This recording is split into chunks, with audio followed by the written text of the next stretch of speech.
Which service, please? Police, fire, or ambulance? Oh, police! Police!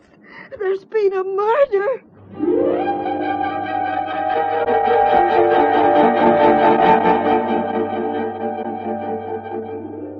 Robert Lang as Robert Cardiff in The Lucas Testament, a play for radio by Michael Robson, with Dulcie Gray and Geoffrey Siegel.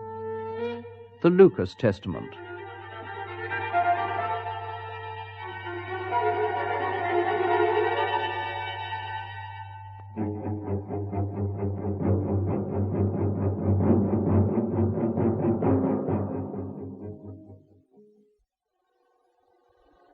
You're very prompt, Mr. Cardiff. It's your time I'm encroaching on, sir. Nonsense. It's a pleasure, not an encroachment.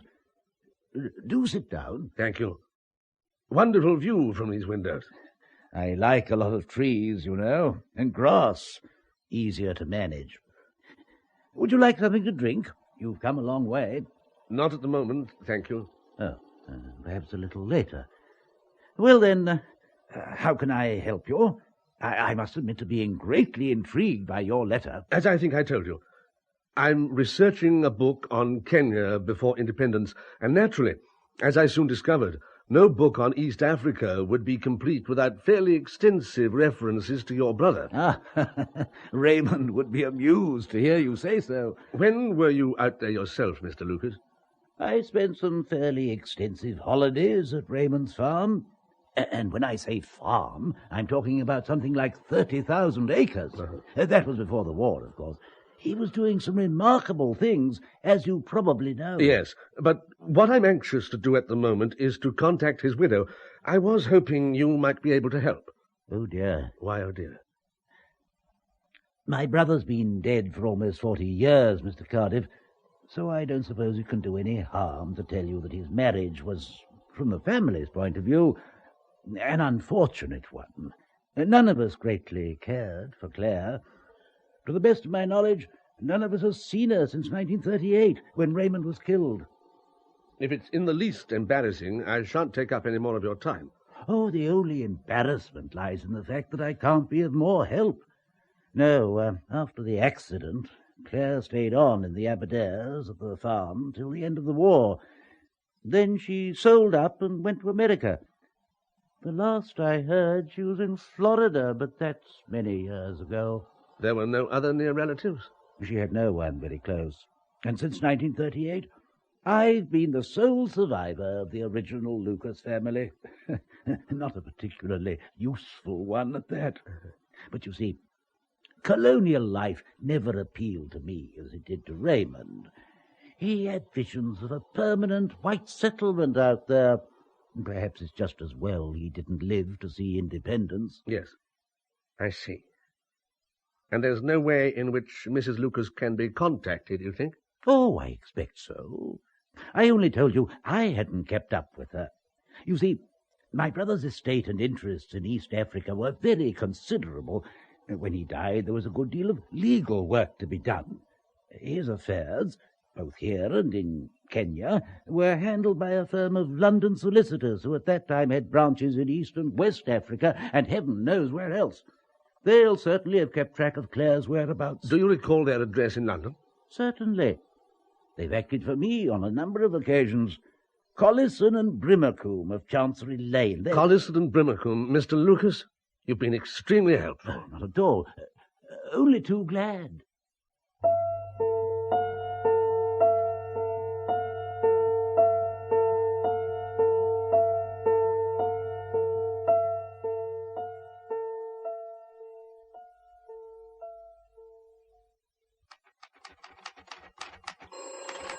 Blast! Robert Cardiff. Mr. Cardiff, good morning to you. This is Barclay Collison of Collison and Brimacombe, in answer to your letter of the 14th of June. Mr. Collison, good of you to telephone me. I shall be replying to your letter, of course. But I'm telephoning now merely to emphasize that our client, Mrs. Lucas, has no wish to meet you. I beg your pardon? We advised Mrs. Lucas of your interest in the late Mr. Raymond Lucas. We urged your claims as a genuine historian, and we advised Mrs. Lucas that you would take up very little of her time. but she has instructed us to inform you that no such meeting will take place. But did she give any reason? Surely she must have had a reason. Is she ill? We are not concerned with reasons, Mr. Cardiff, only with conveying our client's wishes to you. But this is preposterous. I'm afraid that our client disapproves in the strongest terms of your intention to make a detailed biographical study of the late Mr. Lucas. What Lucas said and did in Kenya is a matter of history, Mr. Collison, not of a widow's whims. It's your privilege to pursue your vocation, Mr. Cardiff. It's our client's privilege to have nothing whatsoever to do with aiding you in your pursuit of that vocation. Did you make it clear to Mrs. Lucas that her late husband's brother is offering me every assistance with my research? Nothing that you mentioned in your letter of the 14th June was omitted in correspondence with our client. Her answer is still the same. No, Mr. Cardiff. Irrefutably, no. I see. You'll thank her handsomely, of course. All right, I'm coming. Morning, sir. Good morning. Mr. Cardiff. Yes? Sir Robert Cardiff. Yes. What's this all about? Thorne, sir. Detective Chief Inspector Thorne. This is my colleague, Sergeant Rockner. How do you do, sir? How can I help you? Can we step inside and talk, sir? I hope this isn't going to take long. Yes, come inside if you must. Well, sit down. I can't offer you any tea, because at the moment I'm out of tea, and I never drink coffee. But if 10 in the morning's not too early for liquor, you're welcome to whatever you see on the drinks table there. Thank you, sir. No. Well, then, what can I do for you? Miss Anne Lawrence, you know her? Yes, of course. Why? She hasn't had an accident, I hope? Can you recall when you last saw her? When you recall why you're here, I may be able to recall when I last saw Miss Lawrence. You're a writer, sir, I believe. Yes. You regard yourself as a professional. I'm regarded as one. Why? Sergeant Rockner and I are regarded as professionals, too. We conduct investigations in our own way. So, when did you last see Miss Lawrence? A few days ago. Sunday. Is she all right? Would that have been at the luncheon party given by Mrs. Bryant and her son? Yes, it would. Since you know this already, why... We understand that you left that party at the same time as Miss Lawrence, sir. I'd like you to go now. Sorry? I've no intention of wasting my time. If you can persuade me I'm not wasting my time, I'll go on with this interview. Otherwise, I have work to do. Are you always as recalcitrant as this, Mr. Cardiff, with police officers? Are you always as obtuse as this when you're dealing with members of the public? Miss Lawrence is dead. Are you persuaded now that we aren't wasting your time? If you'd told me that to begin with, we should all have got along a great deal better. You don't seem very surprised. About what? Miss Lawrence's death. When a senior detective arrives, I don't imagine it's a matter of stolen milk bottles that you're investigating. How did Anne die? We have reason to believe she was murdered. Then I'll help you as much as I can. That's very charitable of you. Oh, for God's sake. I last saw her at about 2:30 on Sunday afternoon when we left the Bryant's place. You all left at the same time? Diana Hayward, a friend of Anne's, drove Anne to her cottage. Well, that was her intention, at any rate. And you? What did you do? I drove a friend of mine back here. Your friend's name, sir? Barberton. Sonny Barberton. He came up for the weekend. Where from? From London. You'll find his address in the Green Book by the telephone. Under B. Did you have occasion to telephone Miss Lawrence later that day? No. Did you go out at all later that day? Extensively. Oh, perhaps you'll tell me about it. I took Mr. Barberton to the local station, Tream, at about 7. He wanted to catch the 7:45 from Norwich to London. Well, Tream's not far away. Hardly call that extensive travelling. From Tream, I drove to a place near Warham Stacey. On your own? No. But I understood you left Mr. Barberton at Tream Station. It wasn't Mr. Barberton I took to Warham Stacey. It was a young woman called... I forget the name for the moment. I see. You took this young woman, whose name you've forgotten, to Warham Stacey. Where'd you go from there? Back here. Directly? As directly as the lanes would allow. Yes, sir. Reaching here when? I don't know. I don't make a habit of consulting my watch every time I enter the house. It's important to us. It was still light. Perhaps 9, a quarter past. I don't know. And thereafter you stayed in? Yes. No visitors? None. No telephone calls? I don't think so. I can't remember. Then have you remembered the name of the young woman you took to Warham Stacey? It was Halifax. I don't recall her Christian name offhand. Just an acquaintance, perhaps. I've never met her before in my life. Yet you drove her 30-odd miles to Warham Stacey? She was a stranger. She was expecting to be met at Tream Station by her brother, but he hadn't shown up. And it was a Sunday, and there was no available public transport, so I took her to her brother's home, near Warham Stacey. Look, is this relevant, Inspector? I really don't see how my actions can have any possible bearing on the death of Miss Lawrence. How well did you know her, Miss Lawrence? Quite well. We were quite friendly. But no more than that. We were quite friendly. These personal details can be uncomfortable, sir. We realise that all too well. But since robbery can be ruled out as a motive for the murder, that seems to leave us with something more personal. We're asking you no more than we're asking everybody else who knew Miss Lawrence. Yes. Well, you've had my answer, haven't you? Indeed, we have. What did the gentleman say, Robner? Question. How well did you know Miss Lawrence? Answer. Quite well. We were quite friendly. Quite friendly. Have you anything to add to that, sir? I have a question. Please, feel free. When was she murdered? The time of death has been placed at between 7:30 and 9 on Sunday evening. Just the period, Mr. Cardiff, when no one but you and the mysterious Miss Halifax can vouch for your whereabouts. I'm sorry that Collison was so emphatic and so negative. He was clearly only carrying out his instructions. I don't begin to understand Mrs. Lucas's attitude. Why should she be so opposed to a meeting with me? There's no question of my hunting for skeletons in her cupboard. Her husband led an enlightened and valuable life, and my only concern is to narrate it as fully as possible. There was talk of skeletons at one time, you know. Perhaps that would account for Claire's reticence. Of course, I knew there was an inquest, but... Oh, it was all gossip, of course, rumour, speculation. But it was quite unpleasant for a while. Will you have another glass of sherry? No, thank you. No, I'm lost. Forgive me, but I'm lost. It's all so long ago now that it's difficult to understand the lives that so many of the settlers led out there in pre-war days. What did the journalists call Kenya? A place in the sun for shady people. You see, Raymond was single, agreeable, very rich. I can't think how many hopeful mothers sent their daughters fluttering around him. Then along came Claire, 19 years old, and from what can only be described as a humdrum background. Within weeks, Raymond was utterly infatuated with her. Within months, they were married.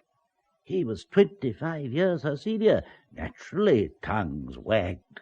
But gossip really got underway when Raymond died on Mount Kenya. Did he fall or was he pushed? Exactly. Raymond was extremely wealthy. In Nairobi and Mombasa, people talked of nothing else for weeks.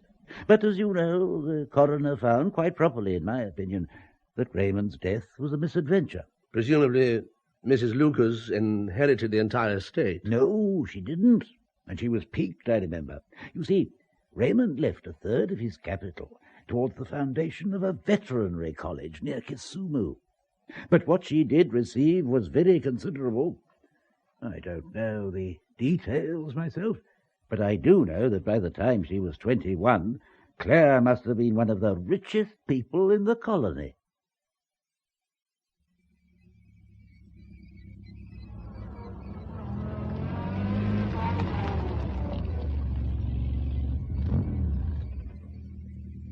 Afternoon, Mr. Cardiff. Glad you've come home. Was I expecting you? One or two details I'd like to go over with you again, if you please. If they're relevant. Miss Halifax. Why don't you tell you? Absolutely nothing. For the simple reason that we can't find her. Then you have incompetent officers. Now, if you'll excuse me... I can assure you that there's no one by the name of Halifax lives in or anywhere near the village of Warham Stacey. And I can assure you they do. I took the wretched girl there myself on Sunday. A dismal-looking house between two cornfields, about a mile from the village. You could identify it on an Ordnance Survey map. It's extremely unlikely. We made a number of false starts, found ourselves down rural cul-de-sacs and on lanes that led nowhere in particular. Oh, doesn't it strike you as odd that the house should be so hard to find? How should it be odd if that's where her brother lives? Well, it's evidently a hiring. He's in the Air Force, stationed at Coldershall, I imagine. You didn't mention this at our last meeting. Because it's immaterial. Do you remember anything else now? The girl's Christian name, for example. Her name was Susan. She was tall, slim, fair-haired, about 22. Trendy dresser in a blue denim sort of way. By her accent, I should guess she came from south of the Thames. The historian's detail, amazing. Now, if that's all... But it isn't. My men have found no one of that name in that area. You're sure it was Halifax?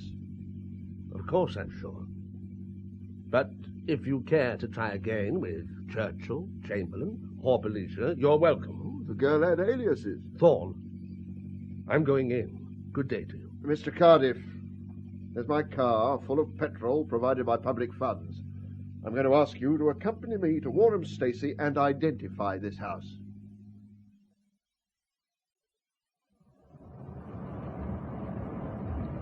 Left here.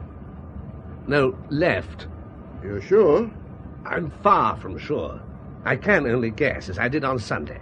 Nothing en route to jog your memory, I suppose? There was a water tower.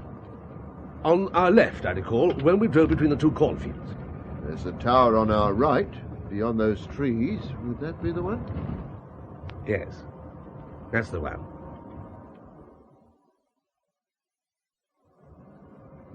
Yes, up here. Now, the house is in that spinney.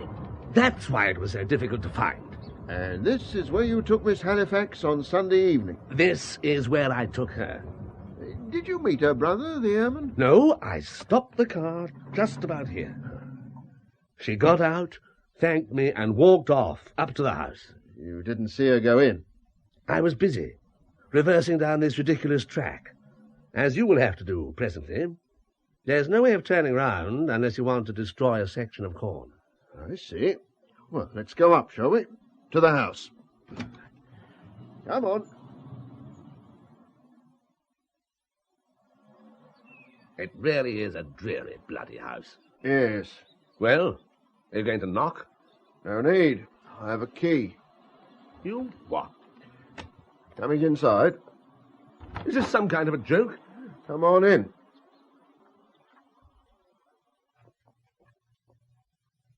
It's empty. Apart from dust and cobwebs, yes. No one's lived here for 3 years. But this is crazy. I dropped the girl off at the bottom of that path, and away she went, up here. But not inside, evidently. What the hell's been going on? Well, Sergeant Rockner and I are wondering very much the same, sir. Your alibi has disappeared. But I was there, not 10 yards away. You're sure it was this house? You're sure it was Sunday evening? Of course I'm sure. How could I possibly imagine such a journey? Well, there is an alternative, of course. No, it's not one likely to recommend itself to you. Alternative to what? You allege that between 7 and about 9:15 you were bringing the girl here, then returning to your cottage. I allege nothing. It's a fact. Yes, sir. Meantime, in Miss Lawrence's diary, there's an entry for last Sunday which I find baffling. She was expecting a visit from you at 8 that evening.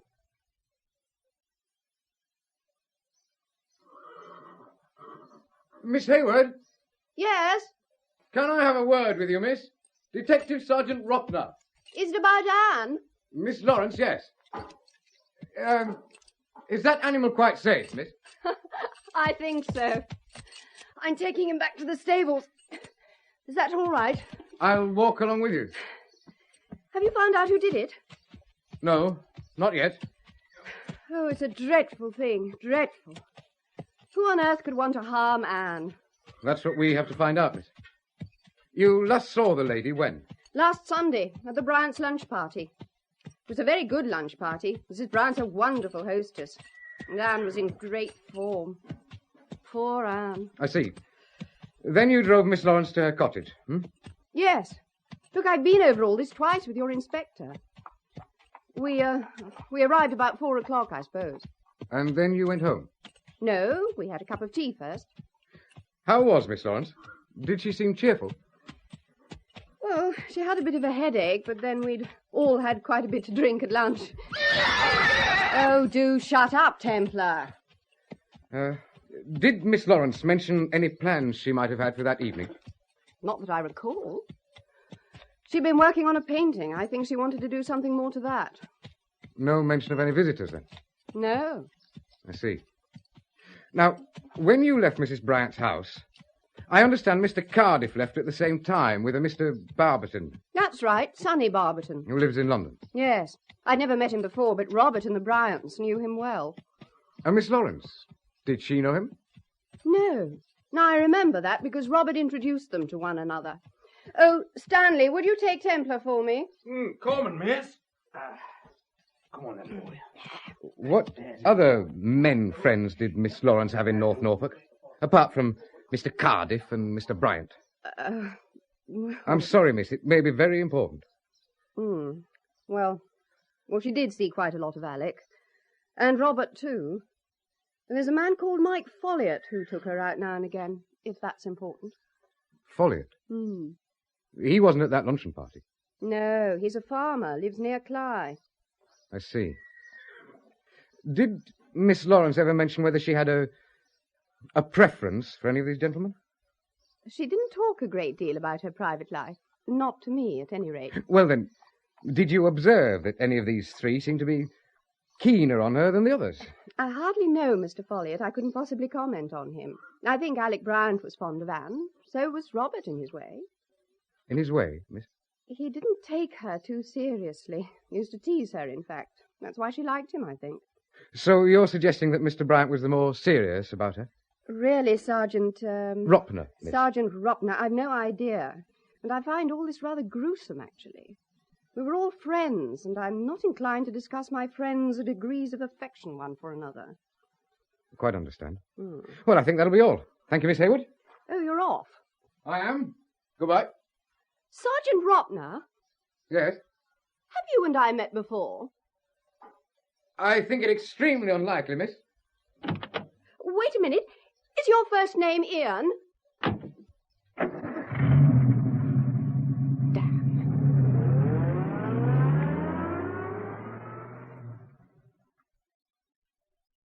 But the odd thing is, Robert, I'm certain I've met him. You live in Norwich? He's based in Norwich. You've probably seen him out shopping or doing something equally unremarkable. But why should I be so sure his name's Ian? Diana, I've no idea, really. Oh, I'm sorry. You're preoccupied. Would you like me to leave? No, of course not. Stay as long as you like. It's just... I suppose the reality of Anne's death is just beginning to hit me. She was so vital. It's horrible. And that sergeant, grubbing around in our lives. He was taking enormous pleasure in trying to discover who Anne was sleeping with. Second-rate people leading second-hand lives. They depress me. Would you like a drink? That's it. That's it! What is what? I'm sorry, but I've remembered where I saw that sergeant before. It must have been last year. I was coming out of the cinema one evening with my parents, and he came out of one of the other doors. Oh, he looked different off duty, almost a boy. Robert, he was with Anne. He was what? I tell you, she introduced him to us. Are you sure? I'm certain. Then say nothing. Say nothing at all. Keep it to yourself. It might be a card to play. When we know more about Mr. Ropner and his boss. I'm sorry to be intruding, Mrs. Bryant, but these questions must be asked. Now, how close was Robert Cardiff to Miss Lawrence? He was fond of the child. We all were. What more can you expect me to say? You can be fond of your dog or of stamp collecting, but you're not likely to commit murder on that account. Are you suggesting that Robert killed her? The idea's absurd. I meant to suggest nothing. The fact is that she has been murdered, and the sexual motive is still one of the commonest there is for killing. And in this case, we can rule out murder for gain or political reasons. I think you're completely wasting your time, Inspector. We all thoroughly enjoyed ourselves at the luncheon party on Sunday. And do you suppose for a moment my mother wouldn't have noticed it if someone were harbouring a murderous resentment against someone else? Nevertheless, the lady is dead, and she was murdered. A motiveless murder by a person unknown is so unlikely as to be inadmissible, Mr. Bryant. I find the whole situation so horrible, I can hardly believe it's happened at all. Ours is a quiet and civilized community, Inspector. We don't behave like animals. I'm perfectly certain that if one of us had had a difference of opinion with Anne, we should have resolved it with discussion and not with violence. Nobody begins life as a murderer, but just look at English social history over the past 100 years. You find the highest proportion of murderers come from the middle classes, and the majority of those were closely related to their victims, either by blood, marriage, or the sexual act. Bravo, bravo. That's all we needed. I have reason to believe that Miss Lawrence, if not actively promiscuous, was on the friendliest of terms with a number of gentlemen. Well, good Lord, man, of course she was, and why not? She was free, attractive, of age. Among them yourself, Mr. Bryant. I've told you she was attractive. And wealthy. Oh, come on. Wealthy enough in her own right, and much wealthier still on the death of her parents. But this is something you wouldn't know about, perhaps. It's not something we'd even think about. No one in the particular circle we inhabit is sufficiently short of money to be self-conscious about the subject. Yet the possession of wealth is recognizable. Well, no one after 5 minutes in my company would assume me to be a rich man. No one after 5 minutes in this house would think of you and your mother as anything less than comfortably off.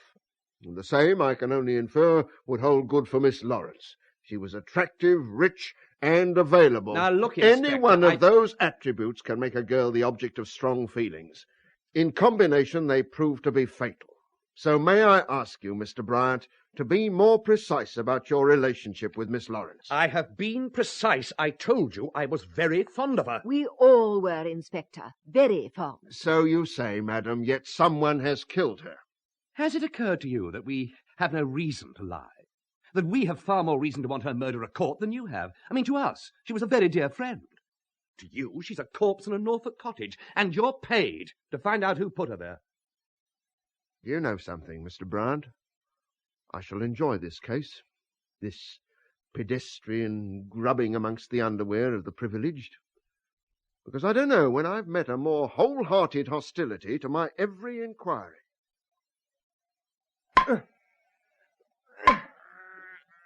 Sergeant Ropner? Yes, Mr. Folliot? Yes. Do you mind if I carry on with this?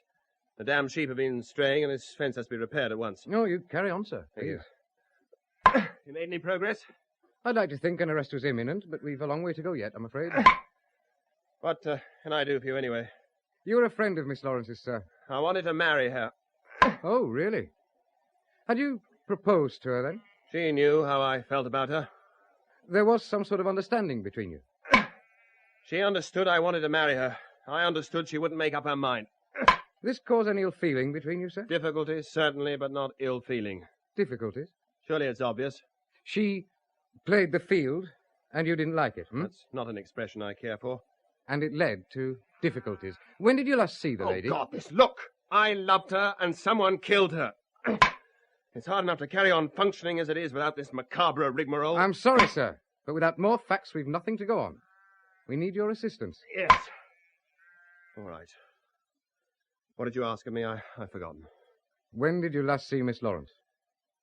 I've been thinking about that. It must have been last Thursday. I went round to the cottage for drinks early evening. Was she cheerful? Not particularly, but I wasn't cheerful either. The difficulties? Yes. Was there anyone else she might have felt more positively about? Mr. Folliot? She'd begun to see a chap called Alec Bryant quite a lot. Oh, yes. Well, I felt he wasn't serious about her. Whereas you were? I thought it was time she made a choice between us. She didn't want to, hmm? It was never resolved. That's why we were both a bit jumpy. I didn't stay long. How were matters left, sir? I was going to give her a call sometime this week. Yes. Just the two of you at the cottage, I suppose? Of course. On your Thursday visit, apart from Mr. Bryant, did she refer to anyone else? Mr. Cardiff, for example? Why on earth should she? I understand he was quite fond of Miss Lawrence, too. No doubt. Everyone was. That was the trouble. Did she make any reference to the lunch party on the Sunday at Mrs. Bryant's house? No. I didn't know there was going to be a lunch party. In any case, Alec Bryant would never have invited me.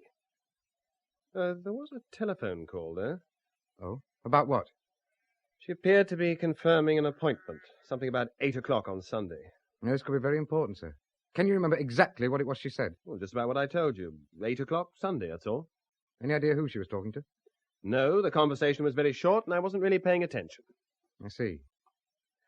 So, last Thursday was the last time you saw her? Yes.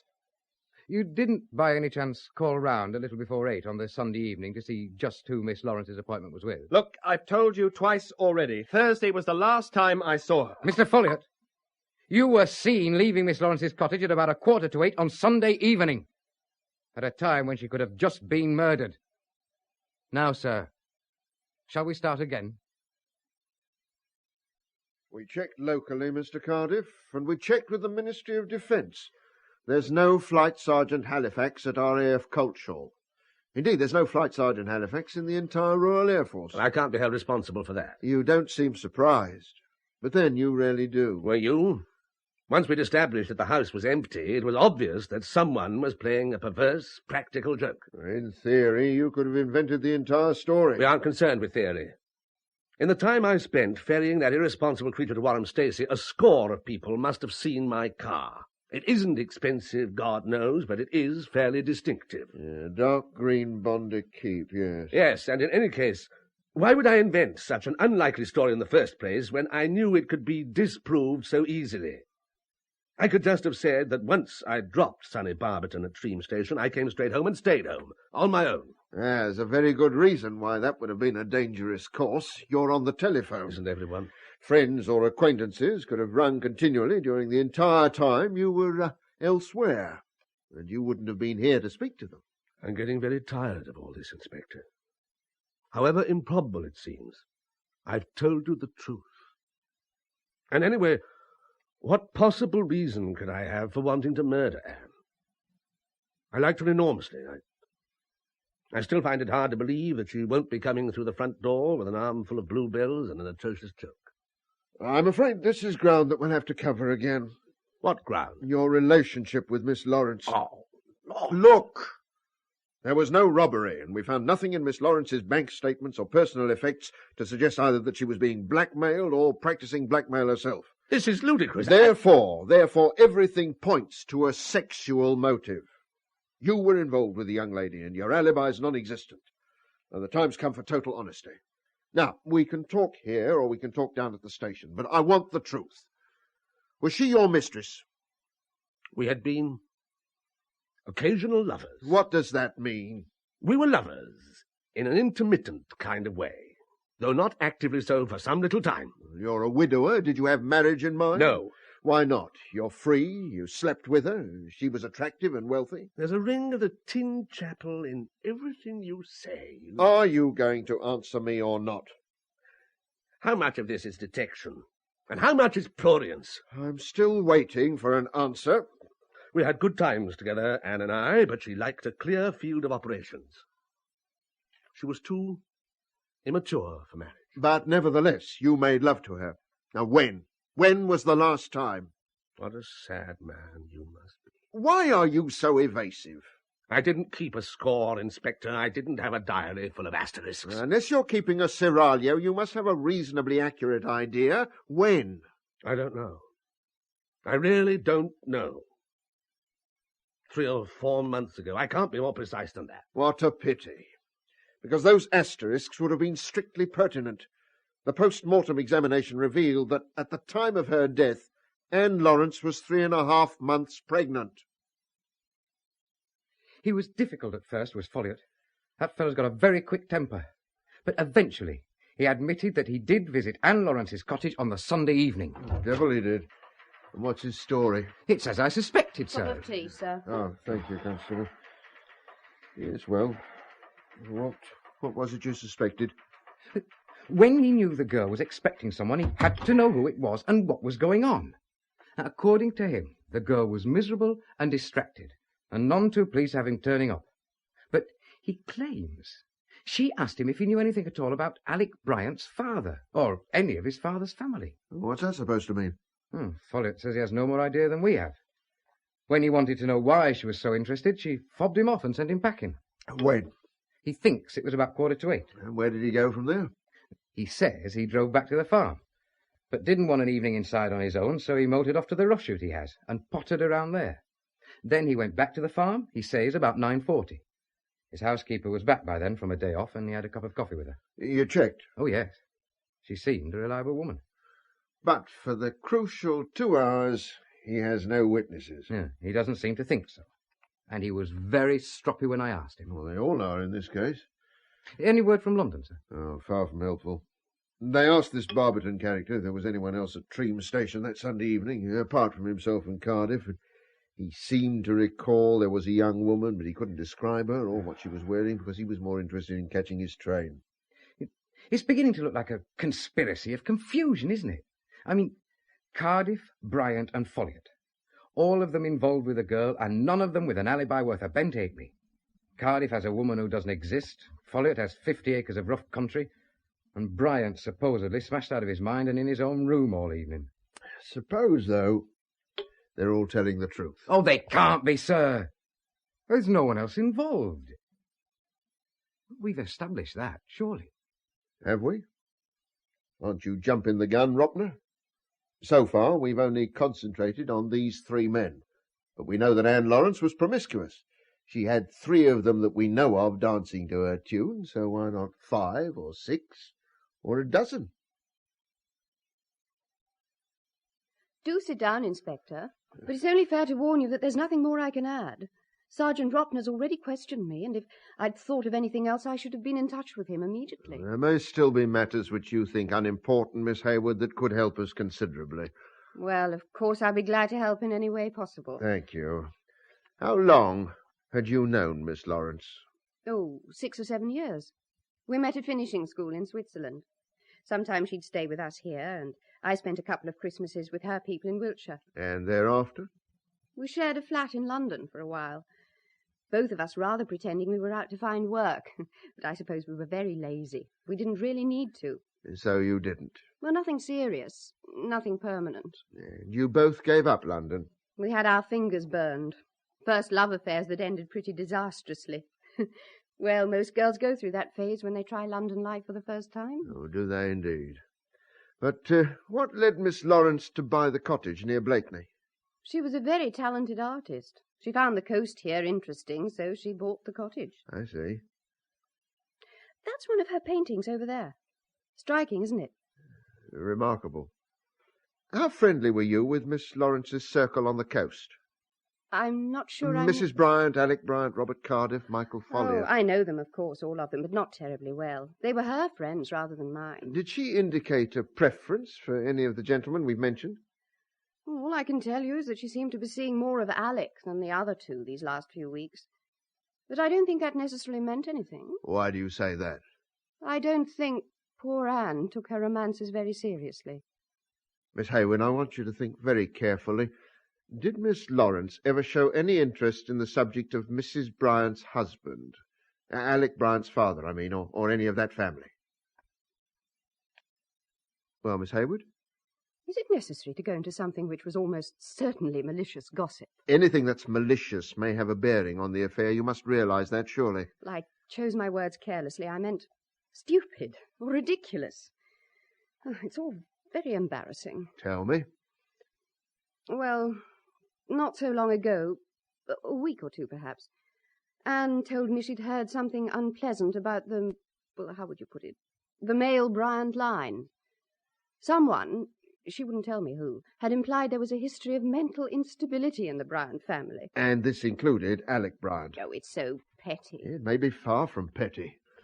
Did Miss Lawrence ever discuss this with Mr. Bryant? She would never have dreamed of hurting his feelings like that. And why did she mention it to you? She regretted it the moment she had. She asked me to forget about it. Inspector, you aren't going to take any notice of a rumour like that? Only if it becomes relevant. And you may be sure I shan't divulge the source of my information.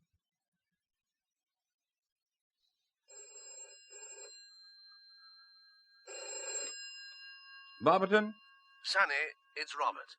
Hello, old soldier. How's it going? Police cracked the case yet? They've hung out dirty linen from the wash to Colchester. They're no nearer a solution than I am. But they spend the greater part of their time with me. Behaving with an insolence I shouldn't have thought possible outside of Z cars. Yes. I had a taste of it the other day. Yes. Look, Sonny, can you put me up tomorrow night? Yes, delighted. I need a break from the CID. And I'm onto something with the Raymond Lucas story I'd like to follow up. Mr. Bryant, did the subject of marriage ever occur in recent conversation between yourself and Miss Lawrence? Marriage? Well, I suppose it's something everyone talks about from time to time. That's an answer to something I didn't ask, so shall I put it another way? Did you ever propose marriage to Miss Lawrence? Certainly not. Anne was a charming girl, Inspector, but she was much too young in years and temperament for Alec. Many an older man has married a younger girl. Attraction, marriage, they aren't always based on parity of age or character. Nevertheless, the question never arose. I wonder why. Well, surely that's my business. You just told you it didn't. Mr. Cardiff advances as his reasons for not proposing to Miss Lawrence very much the same sort of argument you've used, Mrs. Bryant. That she was too immature, too fond of her independence. On the other hand, Mr. Folliot tells us he was most anxious to marry the young lady. What? And has indeed proposed marriage to her on several occasions. Well, it's the first I've heard of it. The fellow hardly knew her. She refused him, he contends, because over the past few months she was much too preoccupied with you. Oh, but this is absurd. How could Mr. Folliot possibly have known about Anne's feelings for Alec? But if these feelings did exist, and Miss Lawrence didn't, as you've just told me, make them known to you, Mr. Bryant, then I wonder why she didn't. Was it because she feared what marriage might bring? What's that supposed to mean? Might she have worried about conceiving children whose mental stability could be at hazard? Do you realize what you're implying, Inspector? Someone implied it to Miss Lawrence, not too long before her death. And I'm hoping you may be able to throw some light on why such a slander should have been made.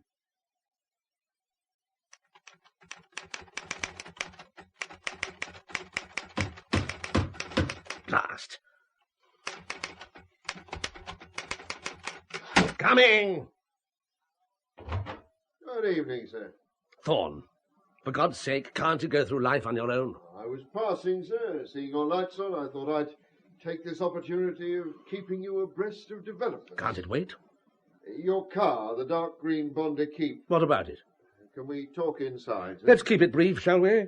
I hadn't read anything of yours, you know, until this case began.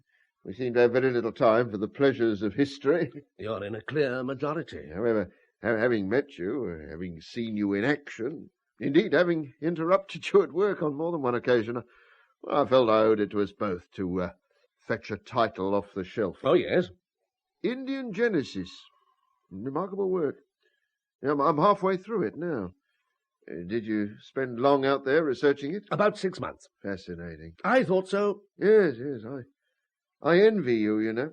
The gift of fluent, vivid writing. If I didn't know you so well, I might suspect you of meaning that. You enjoy it, don't you? Tilting at the police. My car, Inspector. That's what you came about. Indeed. On the night of the murder, at about 8:45, a Bondi Keep, almost certainly a dark green Bondi Keep, was seen passing through Wiverton in this direction. And Wiverton, as we both know, lies midway between Miss Lawrence's cottage and this one. I didn't come through Wiverton that evening. When I left Warham Stacey, I took the main road to Cromer and came through Sheringham. Yet someone drove through Wiverton at 8:45 in a Bondi Keep. Then find out who it is, and we'll all rest easier in our beds. You had any further thoughts about the girl, Susan Halifax? I've had 100. All of them murderous. Murderous, Mr. Cardiff? Surely you must begin to appreciate the seriousness of your situation, sir. Now, by your own admission, you were intimate with Miss Lawrence between 3 and 4 months ago. We know that the lady was 3.5 months pregnant when she died. On the night of her death, according to her diary, you were expected at 8 o'clock. 3/4 of an hour later, a car exactly like yours was seen heading in this direction from her place. She was murdered sometime between 8 and 9, and so far all investigations into your alibi have drawn a blank. Are you here to arrest me? Were you expecting to be arrested? I'm giving you notice that I intend to go to London tomorrow. I may be there a couple of days. If you have any objections, raise them now, and I'll instruct my solicitor to deal with you. Your trip, sir, to do with work? Certainly. Would you be seriously offended if I were to ask where you might be contacted, should I need to get in touch with you urgently?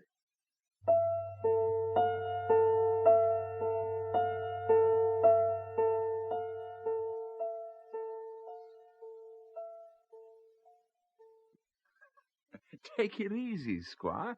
You've got to be imagining it. I don't find it as irresistibly amusing as you do, Sonny. I tell you the man's followed me from Norfolk. Ropner's shadowing me. Well, he's not going to get much joy of his work, then, is he? Aren't you seeing this ex-Kenya guy this evening?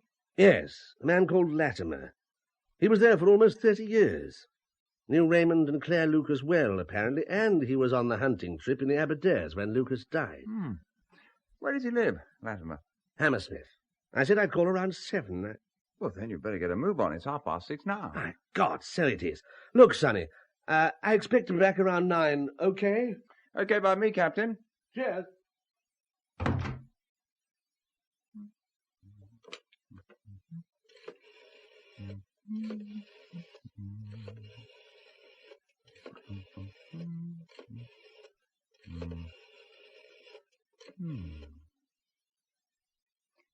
Barberton here. He's gone off to see the African contact.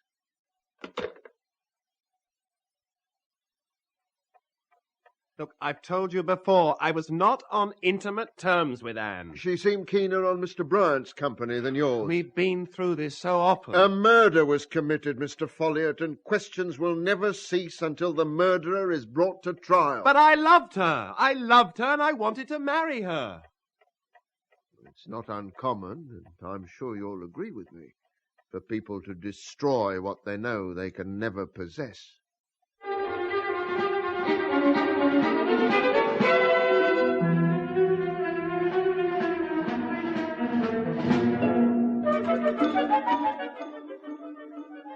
And how did it go with Latimer, Squire? No, he was a charming old boy.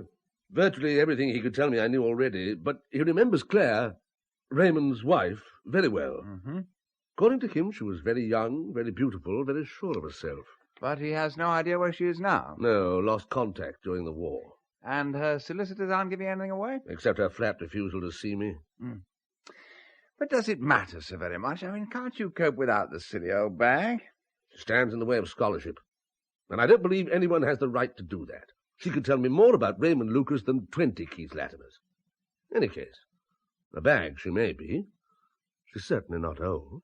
Oh, come off it. Didn't you say she married Lucas 40 years ago? She was 19 when she married him. In 1937. She can only be 57 or 58. And with all the money she's got, she could be passing herself off as a glamorous 45 for all we know.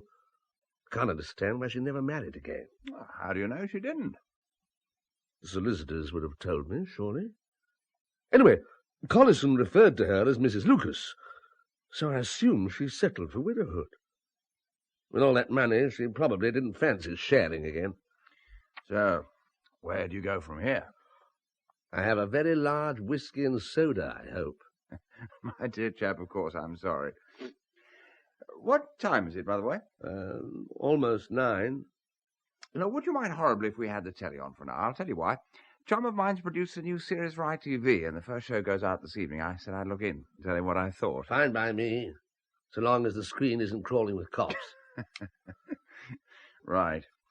And it's one of the larger whiskey and sodas. You have the right idea. There you go. Cheers. Cheers. These ads are amazing, aren't they? This mate of mine was telling me that with what they spend on a 30-second commercial, they could make 2 full-length drama productions. Yes, I suppose it's not so difficult. Sonny, that girl. What? There, on the box. Oh, damn, she's gone. What about her? Not just... It was Susan Halifax, the girl I drove to Warren Stacey the night Anne was killed. And you think the young lady will be in this year's edition? She may be. I hope so. But you don't know her name? I know her as Susan Halifax, but I don't think she'd use it professionally. Then you'd better start with this section. Juvenile and juvenile character. You'll just have to work your way through until you find her photograph. Thank you. You've been very kind.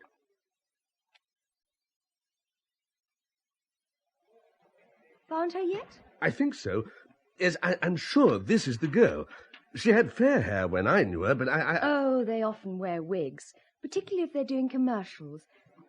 Nita Powell. Yes. But she doesn't appear to have an agent. Then she'll have left a number with us, where she can be reached. It is a professional inquiry, sir. Absolutely. Cardiff Productions. Of course. Just a moment. There we are. Powell. Yes. I'll write it down for you. You've been very helpful. I hope you find her there. So do I.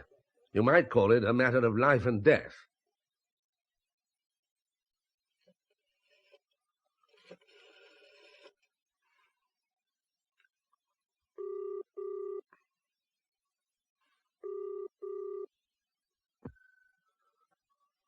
Tom Cairns? Oh, have I the right number? I'm trying to get in touch with Nita Powell. It's urgent.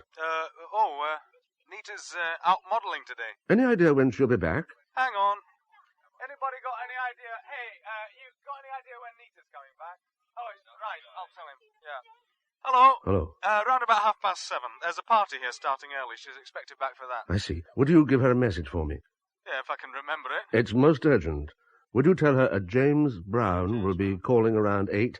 I'm the friend of a very old friend of hers. I'll explain when I see her. Yes, it's imperative she be there. James Brown?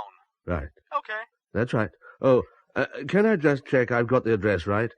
Yeah, it's 14 Buckingham Place, Battersea, okay? Thank you. Coming!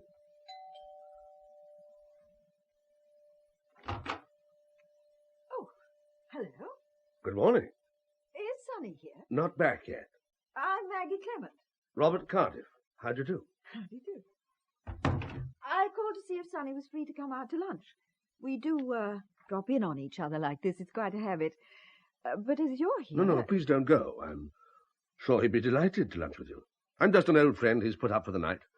I'm going out again in a moment, so I won't be intruding. You did say Robert Cardiff. Then you're the... I know about you. You're caught up in this dreadful Norfolk business. Is it very bad? No, it's not exactly good. Oh, I'm sorry. How's Alec taking it all? Alec? You know Alec? Yes, indeed. We were bright young things together centuries ago at Cambridge. Sonny, Alec and I. Then where's Sonny been hiding you all this time? Oh, town and country don't mix in Sonny's book. He visits you and Alec and reports back from the front line, as it were. But what? He's amazingly reticent, is Sonny. You know, I think he has talked about you, but all I know for sure is you're a journalist. I don't know if you're married. I used to be. It lasted all of a year. Sorry. No need. What defeats me is why Alec never married. Yeah. He's got it all, hasn't he? Looks, brains, charm, money, and yet nothing doing. I remember there was some ridiculous canard about a clandestine marriage once, though. Alec, you mean? Oh, the whole thing was so daft. What happened was that after taking the second part of our tripod, Alec suggested that a bunch of us, including Sonny and myself, should go on one last jaunt together in the south of France, a kind of golden farewell to Cambridge. And it was fun, too. Well, sure it was. But after about 6 weeks, most of us realized we'd work to find reality to face sooner or later. A terrible point. It was round about this time, when we were all beating up San Rafael, that the rumour of Alec's secret marriage began. Really? It was a nonsense, of course, just part of the whole zany frivolity. I can see by the look on your face that you'd have strongly disapproved. Certainly I should. If only because I didn't have the chance to do that sort of thing myself. I was lumbered as a reservist, going out to Cyprus and the Middle East and shouting at Colonel Nasser. Oh, dear. Not that it did much good. No, indeed. Hello? Oh, Sonny. Sorry if I'm interrupting something. Shall I come back another time? It's Nita. Nita Powell. Well, I had to. Now, listen. Listen. Cardiff's found me, and he's coming round this evening, around 8. Well, of course I'm getting out. But it'll be expensive. Unless you want me to talk to him. So I move? Right, then, it's 1,000. Before 8, or I'm staying put.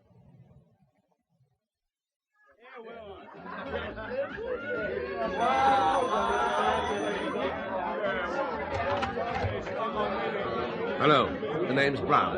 Oh, yes, I remember you. You gave Nita my message. Sure? About it, she? I reckon, somewhere. Hell of a din here. They call it a party. Well, you better come in. Have you seen her recently? She may be in her room, boozing on her jack. Where's her room? First floor, first door, and don't bother to knock. She'll never hear you through all this racket. All righty. I didn't know she went for the older man. Hey, would you mind?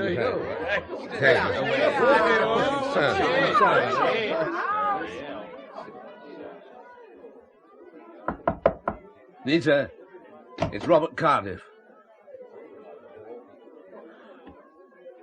Miss Powell, it's time to stop playing games, Nita.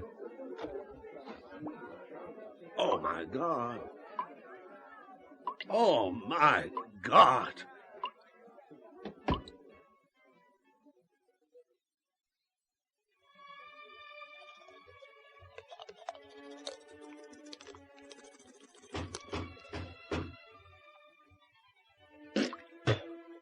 Is there ever any peace around here?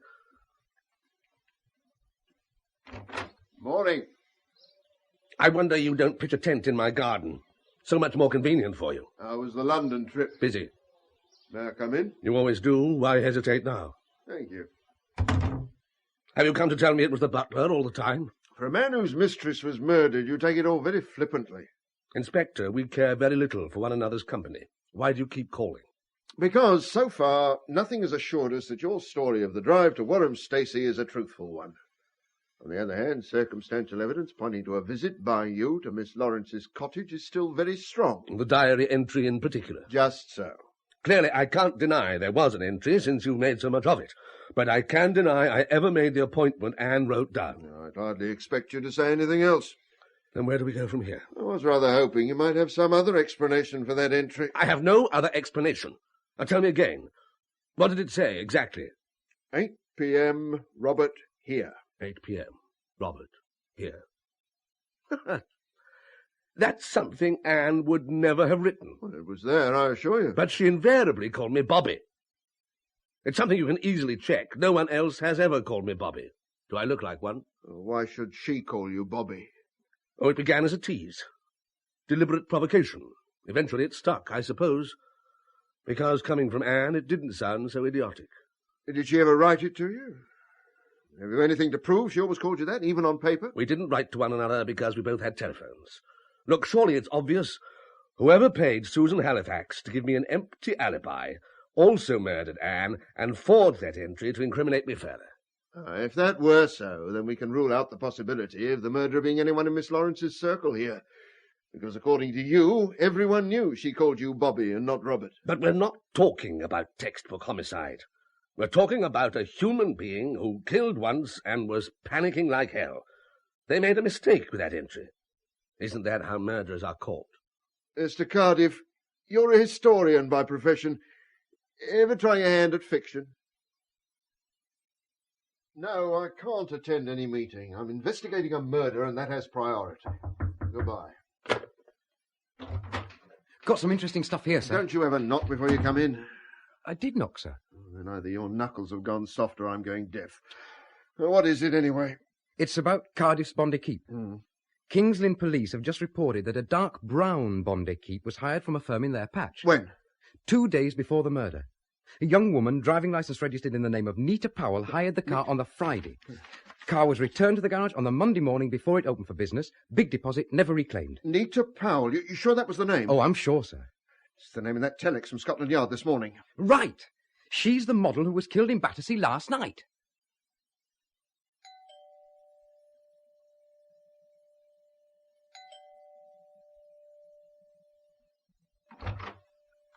Mr. Barberton? Yes? Sergeant Rockner, sir, Norfolk CID. Can I have a word? Yes, of course. Come in. You're a friend of Mr. Robert Cardiff, sir? I am, yes. He spent the night before last here? Yes. But... when did he arrive? About 6 o'clock, I suppose. Did he go out again that night? Or yesterday evening? Look, what's all this about? I'd be obliged if you'd just answer the questions, sir. Yes, I went to see her. It was the first real breakthrough I'd had. I intended to march her straight off to the nearest police station and see she made a statement about the stunt she pulled on me that Sunday. But when you found she wasn't willing, you killed her. I didn't kill her. I went up to her room on the first floor. The place was screaming with noise. There was a party going on. I knocked, got no reply, opened the door, called her name. She was in the bath. She wasn't a pretty sight. There was nothing anyone could do for her, so I came away. Why didn't you call the police? Well, that's the first thing you should have done. And get arrested on the spot? Who believed me? Who's to believe you now? We found no weapon as yet, but... And no motive where I'm concerned. No, try this for size. You got the girl to give you a false alibi, but then you had second thoughts. Oh. You got scared. You didn't want her questioned by the police in case she got frightened and told the truth, so you kept her hidden. Then she discovered she was covering for a murderer, contacted you and asked for more money. You went round last night and killed her to keep her mouth shut. Oh, come off it, Thorne. Would I have staged all that nonsense about the TV ad in front of Sonny Barberton? Would I have made myself known at the Spotlight offices when I had the girl's real identity and address all the time? Would I have gone round there and had that Scots fellow recognise me if I was going to kill her? I needed the girl alive. But you gave Cairns a false name. You called yourself Brown. He's testified to that. Just a minute, Ropner. You were so concerned with implicating me in Anne's murder that you followed me to London. I gave you the slip, and now you're covering for your own incompetence. What are you talking about? Sergeant Ropner's been here all the time, checking on your alibi. Ask him. Ask him to prove it. And ask him what he's doing working on this case without declaring his interest. He knew Anne Lawrence. He'd been around with her just like the rest of us.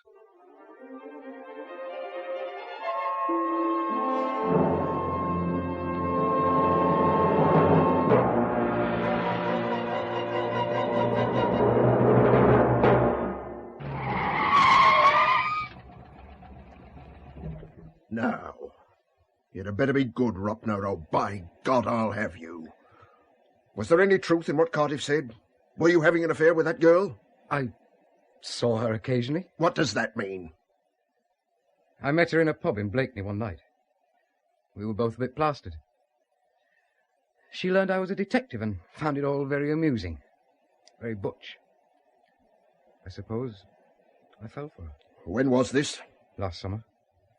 I have a dinghy there. Well, you know I have. For God's sake, sir, I had nothing to do with her death. Were you having an affair with her? I was a novelty at first, I suppose. She found it amusing to go out with me on the side. She tried to pump me about cases I was working on. But I never mixed with her set. She'd drive into Norwich occasionally.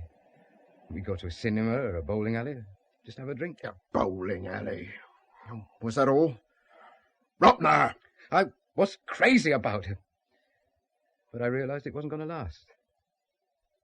This summer I only saw her a couple of times. She always had some excuse for not meeting me. When did you last see her? Last Sunday. Last Sunday? Now I've heard everything. When last Sunday? About 7.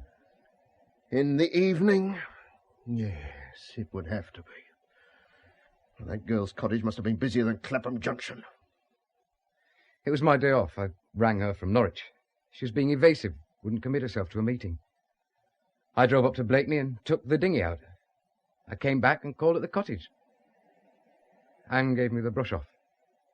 I wasn't there more than 1/4 of an hour. Pausing only to hit her on the head with a blunt instrument. She was alive when I left her.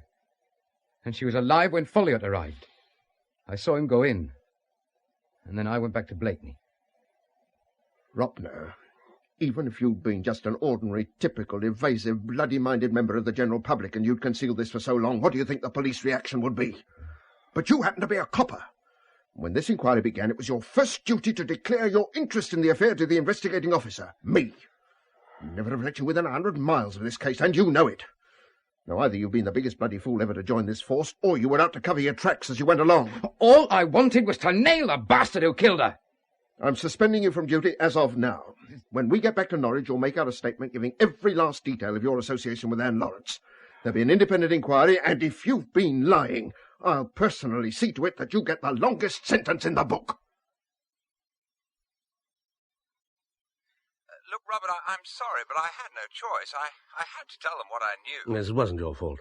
But is there anything at all I can do to help instead of dropping you in deeper?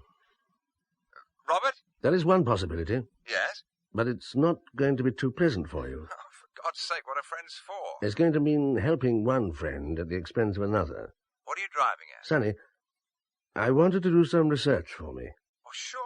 Name it. The other morning, Maggie Clement was telling me about the hijinks you and Alec and she had in the south of France, when you'd all just come down from Cambridge. I don't see the relevance, old soldier. Give me a chance. Maggie mentioned that at one time in that summer of '57, there was a rumour in your set that Alec was involved in a clandestine marriage. What? That he married secretly. Absolute nonsense. I mean, I'd have been the first to know. Alec and I were living in one another's pockets the whole time. Well, you said you wanted to help. Well, yes, of course I do, but I just don't I think it bears investigation. But the police would never let me leave the country, and I'm not going to them with any more wild stories. I wanted to help, but if you'd rather not, just say so, and I'll get on to a private detective. Well, of course I'll do what I can. Could you fly to San Rafael tomorrow? I suppose so, yes. They must have records of all marriages solemnized there, whether they were civil or ecclesiastical. You know better than anyone the period you all spent in San Rafael. Can you check there for me? Oh, certainly. But I don't see what bearing that could possibly have on events at your end. Neither do I, as yet. But it spreads the suspicion a little bit more equitably. I've been over every barrel they've rolled at me so far, and I'm sick of ending up my house in the dust. I know. Look, Robert, I'll nose around San Rafael, and I'll telephone you at once, whether I've come up with something positive or not. What time is it? Why do you ask? What time is it, Alec? Oh, it's about 11, I suppose. 11 in the morning, and you're drinking already. Why not? Pull yourself together. It's not over yet by any means. If that man Thorne sees you like this, he's going to put every sort of false interpretation on it.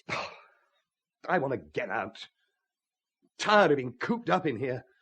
I want to get away for a while. Well, you can't move until the police say so, and the only way to deal with them is to stay sober, at least until lunchtime. Yes, well, we haven't all got your self-control. That's obvious, the way you've been behaving recently. Or at least I behave like a human being. And what precisely does that mean?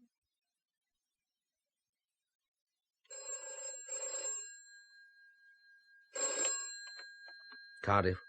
Robert, it's Sonny. Where are you speaking from? A little place called Evrancourt, not far from San Rafael. You moved fast. The news isn't good, Robert, I'm afraid. Oh. I've been through all the records for the entire department for 1957. Alec didn't get married. I'm sorry. You're sure? There's no chance The of a... system's pretty well foolproof. I'm sorry, matey. Well, it was a shot in the dark. Thanks for trying. When are you getting back? Well, tonight, I hope. Keep in touch, won't you? Surely. Bye now. Bye.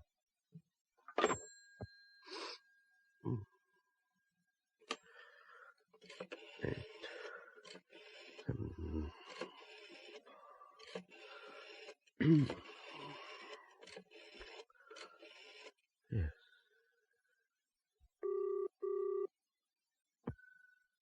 Tribune International. Mrs. Clement, please. Speaking. Maggie, it's Robert Cardiff. Robert! Hello. What can I do for you? Something rather urgent. Of course. Will you find out if it's possible for someone in Evrancourt, it's a tiny village near San Rafael, to dial direct to me here in Norfolk without having to go through the operator?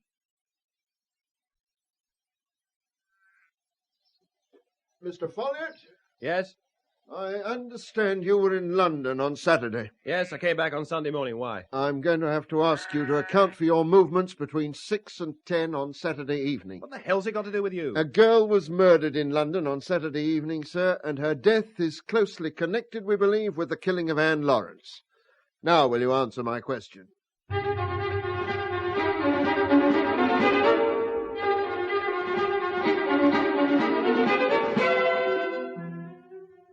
Very nice of you to drop in on us, Robert. What you going to drink? I don't want to drink, Alec. I want to talk to you. Is your mother about? She's in her room. Shall I get her? Better leave her where she is. It's possible she wouldn't like what I've got to say. What on earth are you talking about? Alec, does she know about your wife? I what? In 1957, you contracted a civil marriage in San Rafael. Now, Sonny Barberton knew about it, and he's been covering up for you. Now, why? Why didn't you want anyone to know? I haven't faintest idea what you're talking about. By tomorrow, the police will know all about this, but at the moment, the heat's on me, and I want it shifted. For God's sake, man, there's a murderer running loose, and unless we can clear ourselves, one of us could be in for a very rough time. You're mad.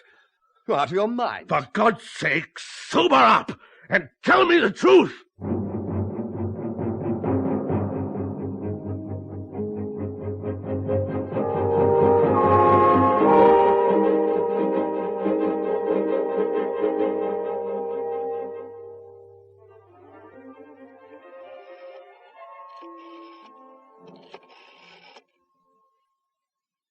Inspector Thorne, this is Patricia Brand. Alec has been murdered. Oh.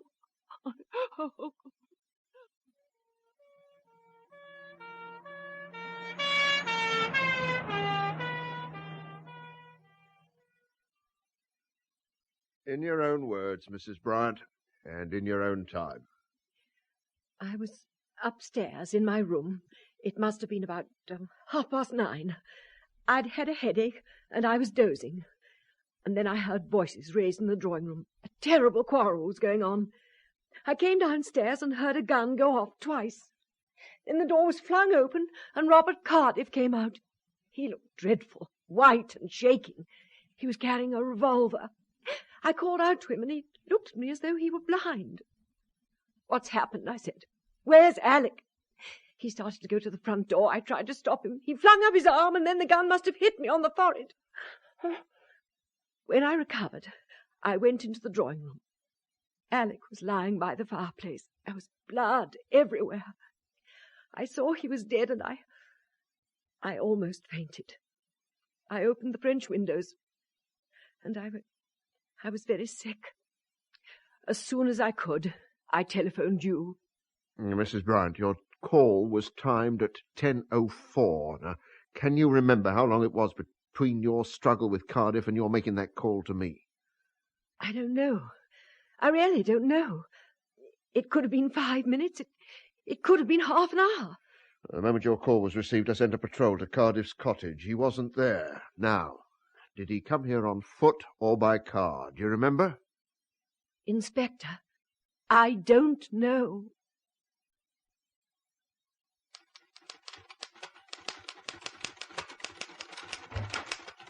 Good morning. Can I help you? Mr. Collison, is he in? Have you an appointment? It's vital I see him at once. Mr. Collison is free from 3:30 till 4. If it's urgent, I'm sure he'll see you then. Sir, where are you going? Oh, the devil. We've spoken by telephone. My name's Cardiff. Are you insane? How dare you burst into my office like this? Will you kindly leave? Look, Mr. Collison, look at that. I wish to look at nothing, sir. I intend to... A certificate of marriage, recording the wedding of Alexander Mackenzie Bryant, bachelor, to Claire Patricia Williams, spinster. Where have you heard that name before? Claire Patricia Williams? I think you'll agree, Collison, that it's time you and I looked at the last will and testament of Raymond Lucas.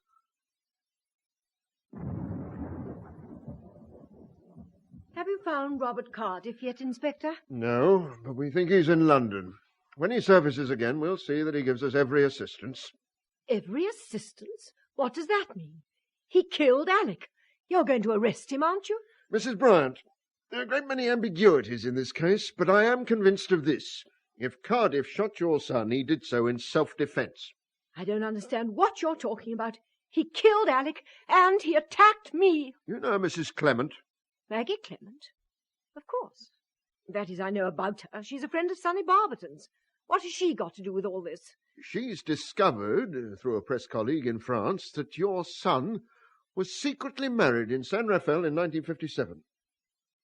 Alec married? I've never heard such nonsense. Mrs. Bryant, it's my belief that because of that marriage, your son was unable to marry Anne Lawrence. I believe your son killed Miss Lawrence because she was pregnant by him and was threatening to cause a scandal if he didn't marry her. How dare you, I believe Inspector? that he and Mr. Barberton arranged the whole Susan Halifax episode to throw suspicion on Robert Cardiff. And I believe that when Susan Halifax, or Nita Powell, call her what you like, learned what she'd let herself in for, she asked for a considerable sum to keep her mouth shut. Blackmail, Mrs. Bryant. And, what's more, I believe that Mr. Barberton visited her in Battersea and drowned her in her bath not 10 minutes before Cardiff arrived. You tell me these cruel and hideous things when poor Alec can never speak in his own defence. I'll tell you something else, Mrs. Bryant. When Cardiff came here with the information about your son's marriage, your son panicked and attempted to shoot him, hoping to claim self-defence against an apparently proven murderer, but that somehow Cardiff killed him instead. I can't take this, any of it. I knew Alec. I knew him, I tell you. He didn't. He didn't. At the moment, it's immaterial what you think, Mrs. Bryant. Robert Cardiff is armed. He's been under intolerable strain for a week, and after what's happened here tonight between your son and him, he's in a dangerous state of mind. You're saying I could be in danger from him? I'm saying that we must accept that as a possibility. But don't worry. The house is well guarded. Yes, Sergeant, what is it? Sorry, sir, but this is important. I've had a call from Mid Anglia Constabulary. Lightning's brought a tree down on the Newmarket Thetford Road, and there's been a pile-up. 10 injured, 7 dead. One of the dead has been identified as Robert Cardiff. Robert? Oh, my God.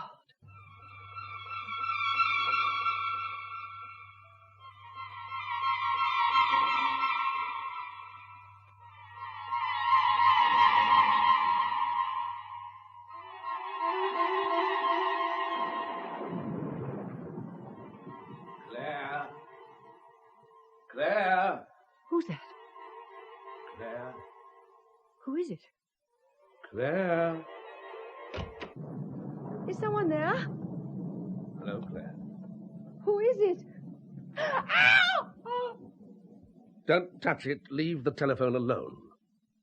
Robert! Move away. Don't point that gun at me. They said you were dead. The police said you were dead not half an hour ago. They jumped to so many false conclusions recently. Does one more matter very much? Robert, you look terrible. Let me call a doctor. No, thank you. Oh, Robert, Inspector Thorne was here saying the most dreadful things about Alec and Sonny. It's a nightmare. And now you, please, let me call a doctor. Rain, thunder, a lonely house. It's story time, Claire. The story of my book, a true story, and you're going to listen. Why do you keep calling me Claire? In Nairobi, in 1937, a marriage was solemnized between Raymond Lucas and Claire Patricia Williams. She was less than half his age, attractive and mercenary. You're ill. Nairobi, Lucas, Williams. What are you talking about? You're mad. By the time Raymond Lucas died, he knew how mercenary his young wife was. He left her a considerable annuity for life, but only on condition that she didn't marry again. If she did, the annuity ceased. At a more suitable time, I'd be delighted to hear about your work. But not now, please. For 19 years, the young widow remained single. But she had too much to lose if she remarried. Then, in 1957, she met and disastrously fell in love with Alec Bryant. My son has never married. I believe you. Oh, I believe you. Because you never had a son.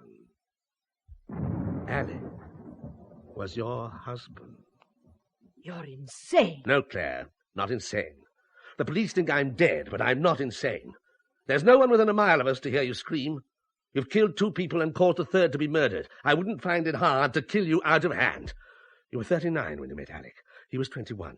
You were wealthy and attractive. He was infatuated. Perhaps with you, and certainly with your money. He loved me. If you say so. He loved me, or he would never have married me. I think you made marriage a condition of his sharing your fortune. You were greedy for youth, but you were greedy to preserve your annuity, and so was Alec. So, as it happened, was Sonny Barberton. Sonny made the arrangements, didn't he, for that insignificant little civil marriage? You must have paid him well for his silence. Because if Collison had ever discovered your marriage, you would have lost the annuity and been prosecuted for fraud. So, Sonny's flat is in your first married name, Claire Lucas. It's from there you deal with Collison, with Sonny ringing you whenever letters arrive. Oh, it was a charming little deception, and it continued for 18 years, when I began to research the life and work of Raymond Lucas. Can you imagine the hell it became, having to pretend that Alec and I were mother and son?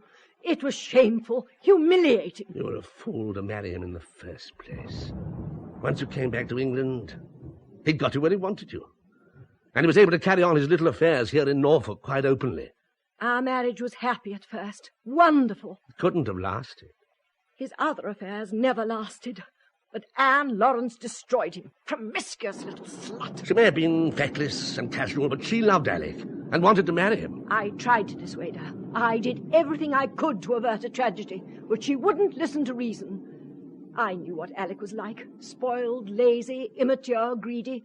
But I loved him. She couldn't take him from me. You told her there was insanity in the Bryant family. She worried about that because of her pregnancy. But Alec denied it.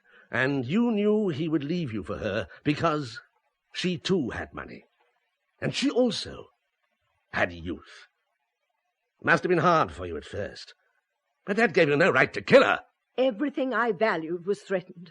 I couldn't stand by and let you and that slut ruin our lives. You hired Nita Powell. You killed Anne.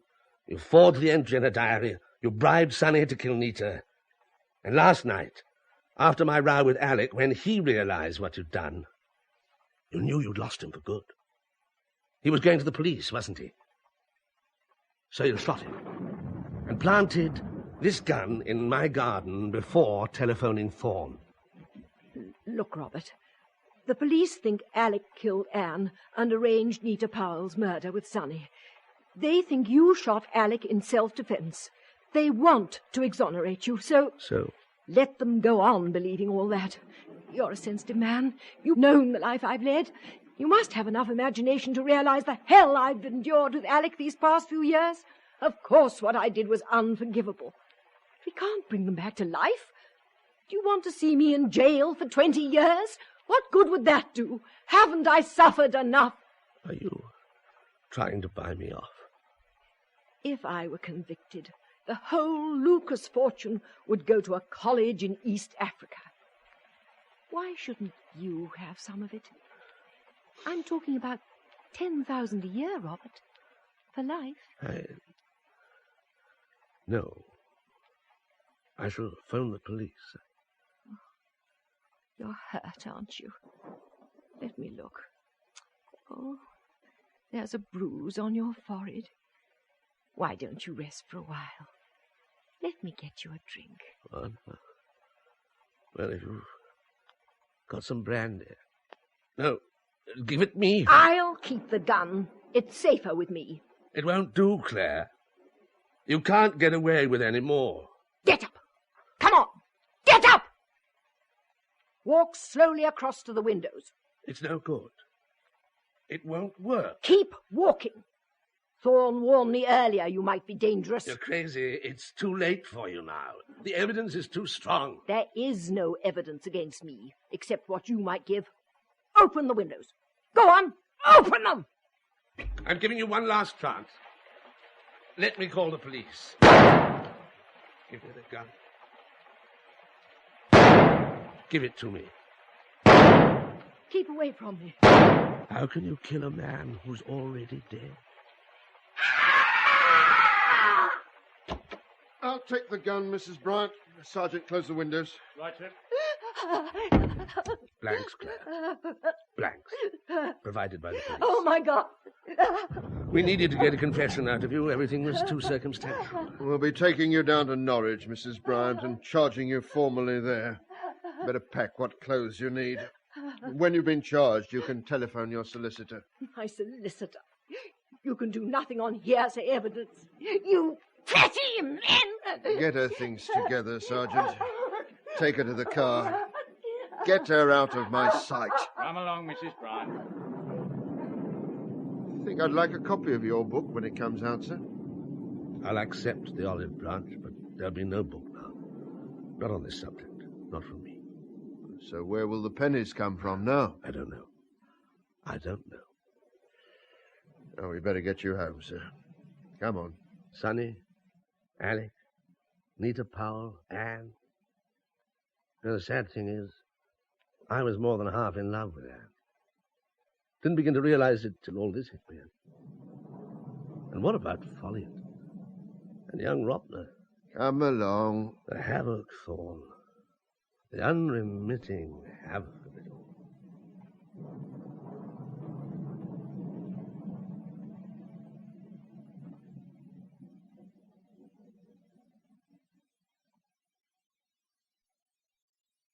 In The Lucas Testament by Michael Robson, Robert Cardiff was played by Robert Lang, Chief Inspector Thorne by Geoffrey Siegel, Patricia Bryant by Dulcie Gray, Alec Bryant by John Rye, Sonny Barberton by Basil Moss, Sergeant Ropner by Steve Hodson, Mike Folliot by Sean Arnold, and Diana Hayward by Eva Haddon.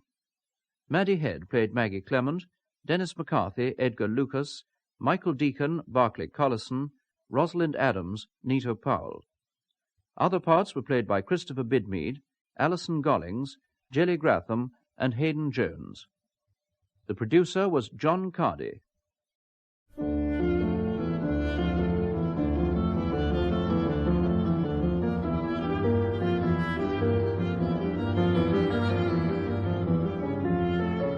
The Mystery of the Yellow Room by Gaston Leroux. Dramatized by Stephen Sheridan.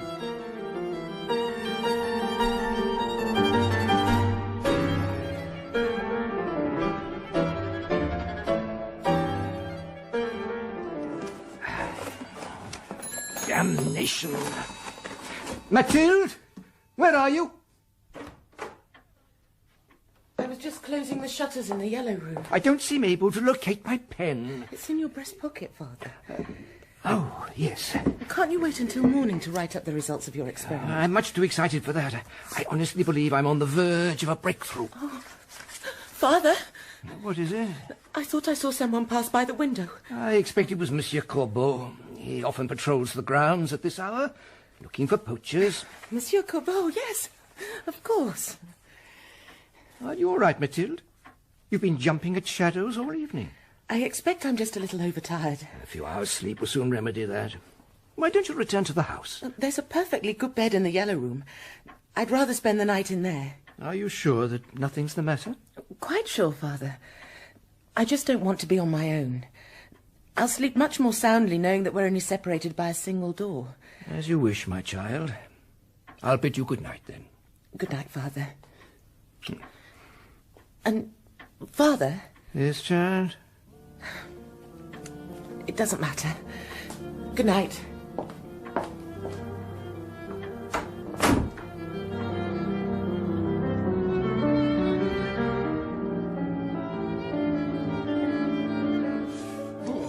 I need a glass of brandy, Jacques. I'm chilled to the bone. You can't have finished patrolling the grounds already. You've only been gone 10 minutes. Yeah, we can't all be as industrious as your precious professor. I'll thank you to show a little more respect when you talk of the master. Oh, he's still slaving away now down in the old pavilion. He spends more time in his laboratory than he does in his own house. He simply enjoys hard work, Monsieur Corbeau. It's a pity you're not the same. You might actually manage to catch a poacher once in a while.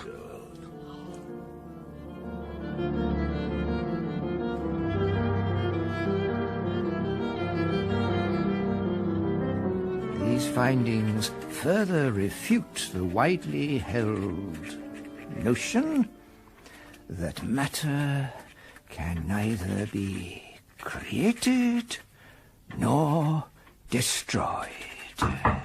Who is it? I'm sorry to disturb you, sir. I wondered if you'd be requiring anything further before I turn in. No, thank you, Jacques. And Mademoiselle Stangerson? Mademoiselle Stangerson, sir.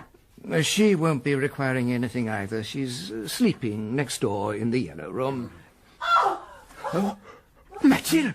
Father, save me! Mathilde! Mathilde! Open the door! She must have bolted it from the inside. Well, we'll have to break it down. Run to the house. Fetch Corbeau! Hurry, man! Hurry!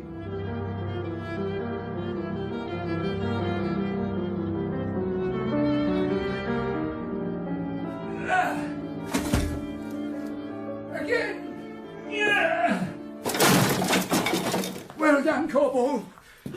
Mademoiselle Stangerson! Is she? No. She's still breathing. Oh, thank God. Quickly, man, your handkerchief.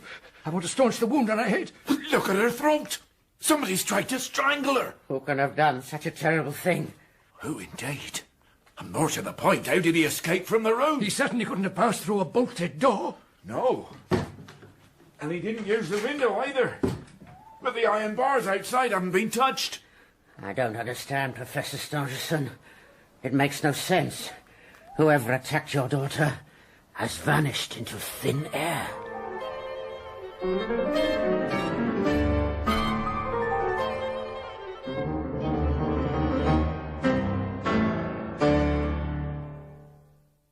My involvement in the mystery of the Yellow Room began on a clear autumn morning in 1896.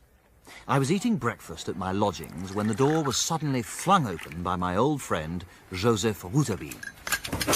Sinclair! What on... Have you seen the newspaper? No. Look, right here. Although not yet 30, Rouletabille was already the most celebrated journalist in Paris. Like everyone else, he was fascinated by what had occurred at Chateau Stangerson, and he read out the facts of the case with the utmost relish. It really is a most remarkable business, is it not? No. I can't make head nor tail of it. The door was bolted, the window was barred, yet somehow Mademoiselle Stangerson's attacker managed to escape from the room. I'd give 1,000 francs to know how it was done. I'd give 1,000 francs for a breath of fresh air. Oh, I'm sorry, Sinclair. Is my cigarette smoke bothering you? No more than usual. I'll open a window. According to the newspaper, the attacker left behind 2 clues. A blood-stained handprint on the yellow wallpaper and a revolver from which 2 shots had been fired. A revolver? Apparently it belonged to old Jacques, the Stangerson servant. Well, I trust he's been arrested. He's clearly an accomplice. I'm sure you're an excellent barrister, Sinclair, but I hope you never become a judge. You're willing to convict on the flimsiest evidence. Oh, you believe him to be innocent, then? I'd stake my grandmother's life on it. I thought your grandmother died last Easter. That was just a story I made up to avoid accompanying you to the opera. Oh, really, Rouletabille? Now, my editor wants me to visit the chateau and see what I can discover. I was hoping I might persuade you to come with me. Oh? Robert Darzac will be there. You can renew your friendship. I'd hardly describe Mademoiselle Stangerson's fiancé as a friend. I represented him once in a civil action. It's vital I interview him. If you're with me, he'll doubtless be more willing to talk. Well, I'm a little reluctant to abandon my practice at such short notice. But you'll obviously make no progress without me. Excellent. We'll set off at once. Can I at least finish my breakfast? I wouldn't recommend it. I've just stubbed out my cigarette on your plate. Oh, for pity's sake. Epinay is the nearest station to the Stangerson estate. Run and fetch your coat, Sinclair. The next train leaves in 15 minutes.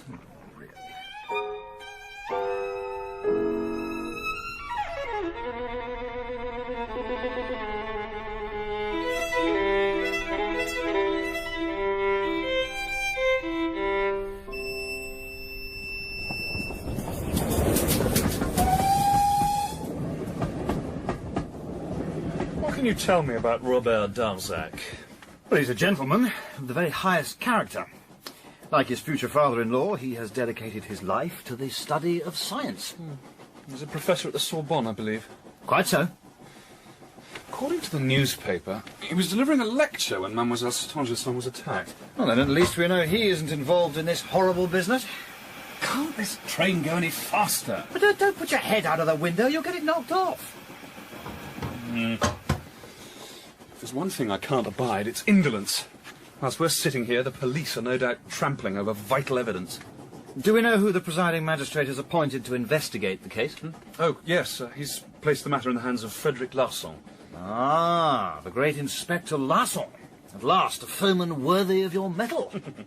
I'm sure I don't know what you mean. Oh, come along, Rouletabille. Everybody knows that you pride yourself on solving mysteries before the police. Only one thing concerns me, Saint-Clair, and that's establishing the truth. Making the police look incompetent is just an agreeable bonus. And you'll have your work cut out finding the man who shot at Mademoiselle Stangerson. He must be cunning as a fox. What makes you think that Mademoiselle Stangerson was shot at? I beg your pardon? I think we'll discover that it was she who fired the revolver. Oh, but the wound on her forehead, surely that was caused by a bullet grazing her temple. Consider the facts.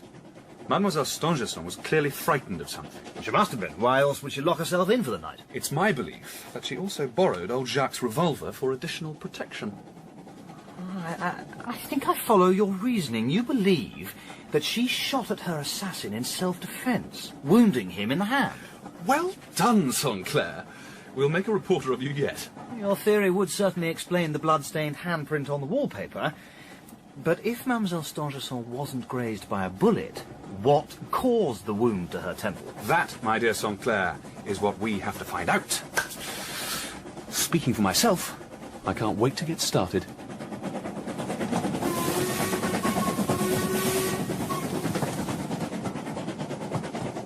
The closer we drew to Épinay, the more excited Rouletabille became. When we arrived at the station, he leapt from the train and beckoned to a porter. Excuse me, my good man. Can you direct us to Chateau Stangerson? Certainly, sir. If you head north on the main road, you can't miss it. Ah, well, you've been extremely helpful. Saint-Clair will give you something for your trouble. Well, I have to warn you, sir. It's a good hour's walk. An hour's walk? Excellent. There's nothing like a little exercise to stimulate the mind. You don't know we could hire a cab? Saint-Clair? All right, I'm coming.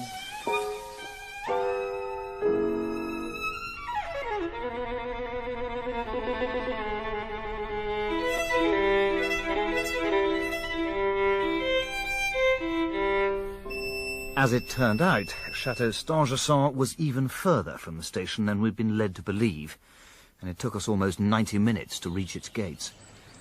When we finally arrived, we discovered Inspector Larsan conducting a minute examination of the grounds. Larsan, good morning. Well, well, well. Joseph Rouletabille, what brings you here, as if I need ask? We've come to speak with Robert Darzac. I'm sorry, Rouletabille. Monsieur Darzac has left strict instructions that he's not to be disturbed. But Saint-Clair is one of his oldest friends. Aren't you, Saint-Clair? Well, I'm going to continue my investigations over by the lake. Oh, if you want to speak with Robert Darzac, now's your chance. He's coming straight towards you. Monsieur Darzac was sitting at the reins of a horse and trap, his face haggard and pale. He scarcely seemed aware of our presence, until suddenly Rouletabille stepped into his path. Whoa! Have you taken leave of your senses? You might have been killed. Allow me to introduce myself, Monsieur Darzac. I am Joseph Rouletabille. Saint-Clair, I believe you already know. Yes, of course.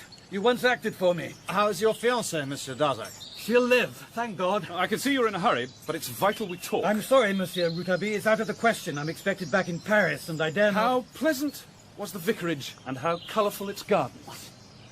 What did you say? I think you heard, monsieur. I don't understand. How could you possibly know about that? A moment of your time, that's all I ask. You'd better go and wait inside the house.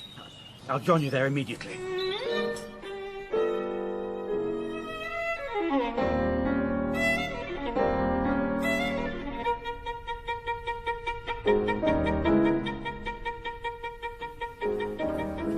Rouletabille, that phrase about the vicarage, what does it mean? Well, later, Saint-Clair, later. Very well, Monsieur Rouletabille, what do you want? I want to shake your hand. I beg your pardon? Your hand, monsieur. I want to shake it. as you're a friend of Monsieur Sancler, I see no reason to refuse. No, forgive me, but I'd prefer it if you first removed your gloves. So, that's what you're about, is it? Very well, then. Mm-hmm. Thank you, monsieur. I trust you're satisfied. As you can see, neither of my hands show any sign of injury. Oh, dear Sancler, Monsieur Darzac has clearly decided that I'm an insolent young pup. He's like that, I'm afraid. A good judge of character. Perhaps you'd be kind enough to wait outside for a moment. Ah. I have something to tell him that may change his mind. After Rouletabille's extraordinary display of bad manners, I fully expected Robert Darzac to ask us to leave. When, however, the two men emerged from the house some 10 minutes later, they were both behaving like the closest of friends. Excellent news, Sancler. Monsieur Darzac has decided to postpone his journey to Paris. Oh? Monsieur Rouletabille has persuaded me that he may be of some use in this matter. I'm extremely relieved to hear it, but surely... Come along, Sancler. Where now? We're off to the old pavilion. Monsieur Darzac has agreed to show us the Yellow Room.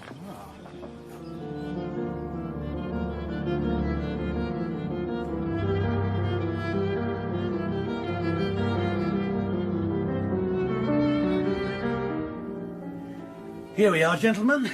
I'll open the shutters. Why does Professor Stangerson have a bedroom adjoining his laboratory? He sometimes works for up to 72 hours at a time. He comes in here when he needs a little rest. What is the nature of his research, Monsieur Darzac? I'm afraid it's a little technical to explain to a layman. Well, you better not bother then. It took me 18 months to master long division. What are these gentlemen doing in here? You needn't concern yourself, Jacques. They're with me. The carpet under the bed. It's been moved. Oh, we did that, sir. When we couldn't find the attacker, we started looking for tunnels. But there weren't any, were there? What's above this room? Oh, an attic, sir. But it can only be reached from the professor's laboratory. I confess I'm still as baffled as ever. The attacker must have escaped through the door. It's impossible, sir. Professor Stangerson was outside the whole time. He certainly didn't get out through the window. These iron bars must be an inch thick. I'd give anything to meet the man behind all this. He deserves a medal for conceiving so ingenious a crime. Really, Rouletabille, that remark was most ungentlemanly. No doubt it was. Fortunately, I'm not a gentleman. Have you spotted something, sir? There's a bullet lodged in the ceiling. Well, that's hardly a great discovery, Monsieur Rouletabille. There's another one over by the door. Hand me that chair, Sancler. I want to take a closer look. I suppose that if she fired from a prone position, one of Mademoiselle Stangerson's bullets would embed itself in the ceiling? Quite so. Quite so. Tell me, Jacques, was Mademoiselle Stangerson wearing a high collar before she was attacked? You must be a sorcerer, sir.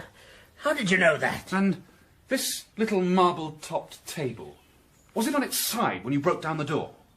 Yes, sir, it was. I wonder. Mademoiselle Stangerson must have knocked it over as she was struggling with her attacker. That's the most likely explanation, certainly. Do you have another?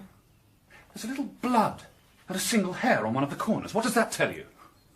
Absolutely nothing. Does it not? Does it not? Dear me. Really, Monsieur Rouletabille, this is intolerable. You're talking in riddles. You needn't concern yourself, Monsieur Darzac. He often does that. It's a little stuffy in here. Let's get some fresh air. Well, don't you want to continue examining the room? I've discovered more than enough for one morning. I want to see what old Larsan is up to down by the lake.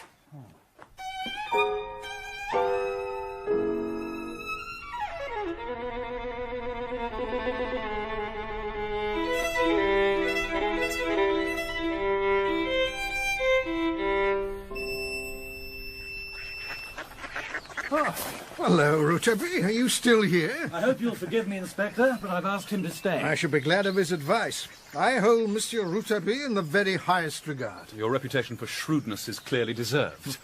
Tell me, what have you found? What makes you think he's found anything? Oh, use your intelligence, Sancler. Why else would he have spent so long in the same place? As a matter of fact, I have made a discovery. It rained yesterday afternoon, and the path around here is quite muddy. Footprints! And they can't be more than 12 hours old. They lead directly from the old pavilion. You've done very well, Larsan. Very well. Thank you, Rouletabille. These prints were made by an expensive, rather elegant boot. That suggests that the attacker is a man of some means. My thoughts exactly. Furthermore, I'm of the opinion... What is it, Inspector? Well, it's the most extraordinary thing, Monsieur Darzac.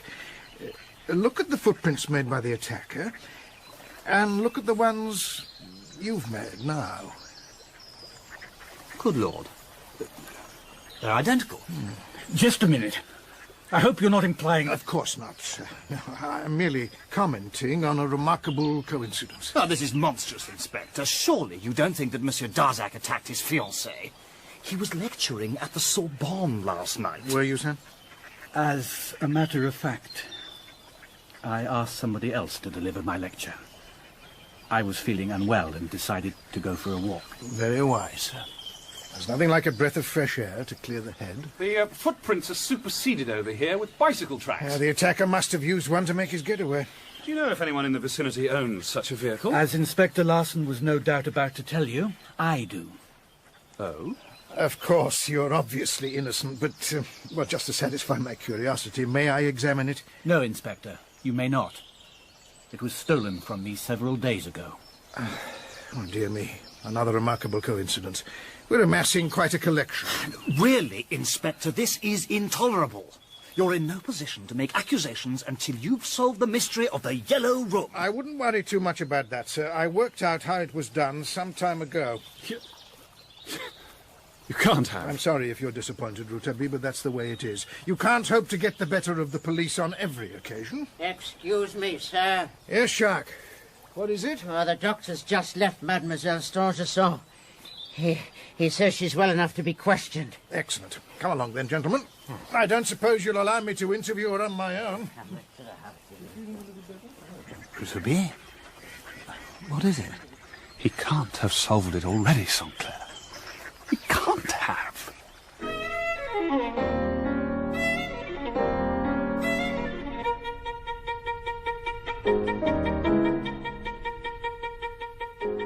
Are you sure you're ready to be questioned, Mathilde? I'm feeling much stronger now. I want to help in any way I can. Mademoiselle Stangerson was propped up in bed, her face so pale that she could easily have been mistaken for a beautiful ghost. Although remarkably composed after her terrible ordeal, I noticed that she trembled as she answered Inspector Larson's questions. Your father tells me that you'd seemed agitated for some time before the attack. It was most unlike her, Inspector. What can possibly have been causing you so much distress? I'd been hearing noises outside my bedroom window, and sometimes when I looked out, I saw a man disappearing into the bushes. Oh, Mathilde, if only you'd said something. I'm sure anyone would be agitated in such circumstances. What measures did you take to ensure your safety? I tried to avoid being alone whenever I could, and I borrowed old Jacques' revolver from his room. Did you hear that, Rouletabille? You're right. Tell me about the events of last night.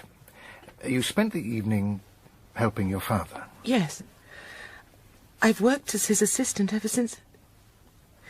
Well, ever since what? It doesn't matter. Oh, please, tell us, Mademoiselle Stangerson. Really, Inspector Larson, my daughter has just survived an attempt on her life. Must she now endure the impertinences of a junior reporter? It's best to indulge him, sir. Monsieur Rouletabille has a remarkable talent for unravelling mysteries. I doubt if you'll find it very relevant, but I intended to say that I've worked as my father's assistant ever since I returned from America. I see. Mathilde spent 18 months living in Philadelphia with her aunt. She came home a little over 10 years ago. Thank you, Monsieur Darzac. That's very interesting. And now, perhaps we can return to the matter in hand. By all means. What time did you retire to the Yellow Room last night? It was a little after 11. After locking the door and changing into my nightdress, I fell into a deep sleep. As carefully as you can, tell us what happened next. Must I, Father? Hush, child. You're safe now. I don't know how long I slept, but I was woken by the sounds of somebody moving around in the room. As you can imagine, I was greatly alarmed and called out. It was a dreadful cry. I'll never forget it. Suddenly, a man leapt from the shadows and started strangling me. It was dark and I couldn't see his face. I reached for my revolver, and as I fired, he brought a cudgel down on my head. Oh, Mathilde. The next thing I remember is Father breaking down the door. Thank you, Mademoiselle Stangerson. You've been very brave. Does my daughter's evidence offer you any fresh insights, Inspector? Yes. I beg your pardon? It casts the entire matter in a whole new light.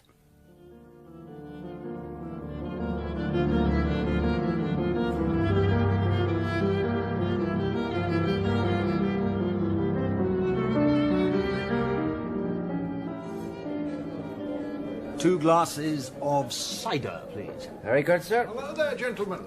Sampling the delights of the local tavern.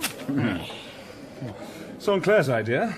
He considers the day wasted unless he's visited at least one alehouse. Really, Rouletabille? Landlord, more beer. You've had enough. Yeah, look, I got money. I don't care.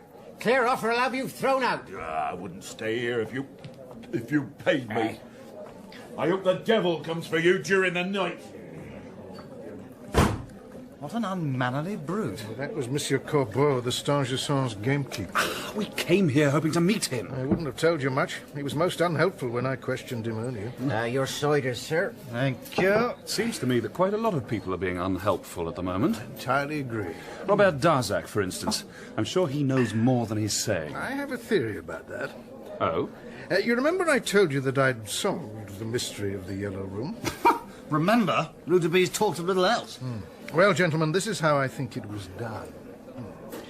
While Jacques was fetching our friend the gamekeeper, it is my belief that Mademoiselle Stangerson's attacker unlocked the door and walked out. Look, that's your theory? Well, it makes no sense. Professor Stangerson would have seen him. Professor Stangerson did see him. Then why didn't he stop him? He preferred to let him get away. But why? It's perfectly simple, Sinclair. Inspector Larson believes that the attacker was Robert Darzac. Exactly. Professor Stangerson loves Darzac like a son. It's perfectly feasible that he'd try to protect him rather than risk a scandal. No, I'm sorry, Inspector Larson, but I am quite unconvinced. Robert Darzac has no reason to try and kill his fiancée. Oh, you haven't heard then? Heard what? According to the servants, Mademoiselle Stangerson has been considering breaking off her engagement. Oh. Apparently, she considers herself too old to start changing her ways. It is odd that she waited so long to marry. But surely her sudden change of heart wouldn't turn her fiancé into a murderer. Oh, love can affect men in strange ways, Monsieur Sinclair. Who knows what any of us might do if thwarted? No. No, I'm sorry, Larson, but your theory is wrong. Do you have a better one? Not yet, but my instincts tell me that something entirely different happened in the Yellow Room. You're a clever man, Monsieur Rouletabille, but you're still very young. When you grow older, you'll discover that the simplest explanations are also the most likely. Well, that's as may be, but consider the evidence. Not tonight. It's getting late and I still have much to do. Yes, of course. Now, I do hope Rouletabille hasn't offended you with his bluntness. He can sometimes be more direct than is entirely proper. You needn't worry, sir. I find his candour most refreshing. Don't forget your walking stick. Thank you, Rouletabille. I'm surprised you need a cane. You seem remarkably fit. Appearances can be deceptive. You may not think it to look at me, but I'm a martyr to gout. I don't envy Monsieur Darzac. Inspector Larson is working against him with all his might. You're right, Sinclair. He is. Yet for all Larson's ingenious theorizing, I remain convinced that Robert Darzac is an innocent man. It was almost midnight before we left the Tower Inn. Rouletabille had said little all evening, preferring instead to sit by the fire, puffing away energetically on an endless supply of cigarettes. As we walked back to Chateau Stangerson, I decided to broach a subject that had been much on my mind. Oh, slow down, Rouletabille. I want to ask you a question. Oh? You remember when we arrived here this morning? You said something to Monsieur Darzac. How pleasant was the vicarage, and how colourful its gardens. The poor devil looked frightened half to death. Why does the phrase hold such significance for him? I have seen Mademoiselle Stangerson once before. It was at a reception at the Élysée Palace. She was there with her father and Monsieur Darzac. I hope you remembered your manners in such august surroundings. No, Saint-Clair, I ate with my fingers and blew my nose on the curtains. No need to be facetious, Rouletabille. Mademoiselle Stangerson had a letter with her, which she asked Monsieur Darzac to read. They both seemed agitated by its contents, so when they went into the gardens, I decided to follow. I'm not sure I entirely approve, but go on. Well, Mademoiselle Stangerson kept on reading out the phrase about the vicarage over and over again. Monsieur Darzac was much distressed and eventually started to weep. Good heavens! When I repeated the phrase this morning, he reacted in just the way I'd anticipated. I'm not surprised. He realized that I already knew something about his predicament. And after much discussion, he agreed to let me stay here and help. Sometimes you amaze me, Rouletabille. Only sometimes. You must have a mind like a steel trap to remember us all. What is it? Look! There's a ladder propped up against Mademoiselle Stangerson's window. The attacker, he must have returned. We've got him, Saint-Clair! We've got him! He shan't escape us this time! We ran as though pursued by demons, and within moments were outside Mademoiselle Stangerson's bedroom.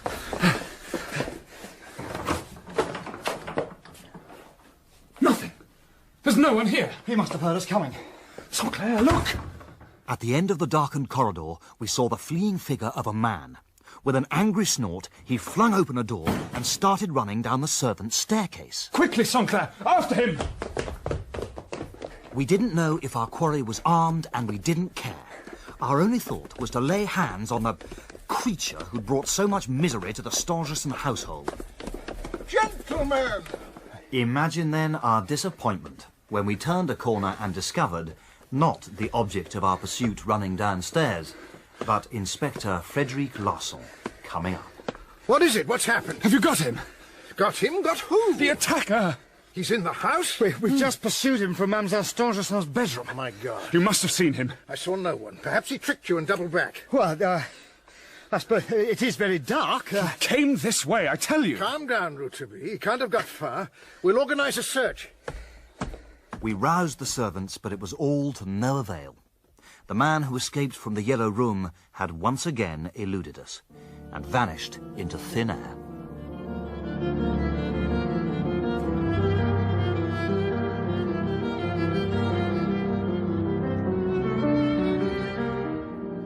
It seems I owe you an apology, Monsieur Rouletabille.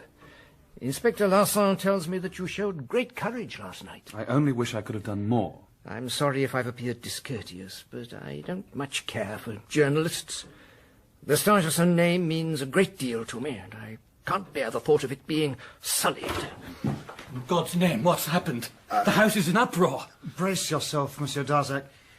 The attacker returned again last night. Mathilde? Fortunately, Mademoiselle Stangerson wasn't in her room.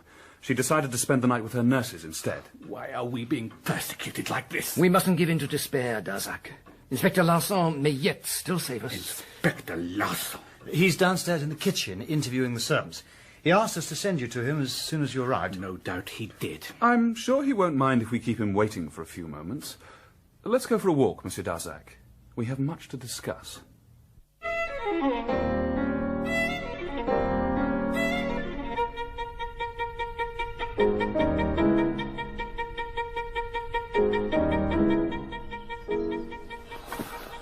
Professor Stangerson is fortunate to have such lovely gardens. This is my favourite part of the house. It was on that bench over there that Mathilde first consented to be my wife. Tell me, Monsieur Darzac, if I could identify her attacker, would you be pleased? I'd like to kill him with my bare hands. That isn't what I asked. I merely meant... Yes? I don't know what I meant. It's all right, Monsieur Darzac. We understand. It is not all right, Saint-Clair. Monsieur Darzac is lying to us. Steady on, Rouletabille. You know who's behind all this, don't you? Of course not. Mademoiselle Stangerson told you. She knows as well. That's absurd. Why would she protect a man who tried to kill her? Where were you last night? Last night? It's a perfectly simple question. I'm sorry, Monsieur Rouletabille, but honour prevents me from saying. Oh, you gentlemen and your codes of honour. I thank God that I'm the son of a tailor. You must forgive my friend his outburst, but you can't expect him to help you if he doesn't have the facts. I'm afraid I'm already beyond his help. But it's not too late for Mathilde. Oh? I have to go to Paris this evening. Now, don't ask me why. I won't tell you. And you're worried the attacker will strike again while you're away? He'll certainly consider it. I'm sure of that. But you may be able to prevent it from happening. How? I want you to stand armed guard all night outside Mathilde's bedroom. Make sure that everybody knows what you're planning to do. Oh, wouldn't it be better if we acted in secret? No. I want the attack prevented, not the attacker exposed. Won't you think again and tell us his name? I'm sorry, Monsieur Rouletabille, but I'd sooner go to the scaffold than do that. Very well, then. We'll do what you ask. Thank you, gentlemen. Thank you. And gentlemen... Yes? Be very careful. You're not dealing with an ordinary criminal, but the most dangerous man in France.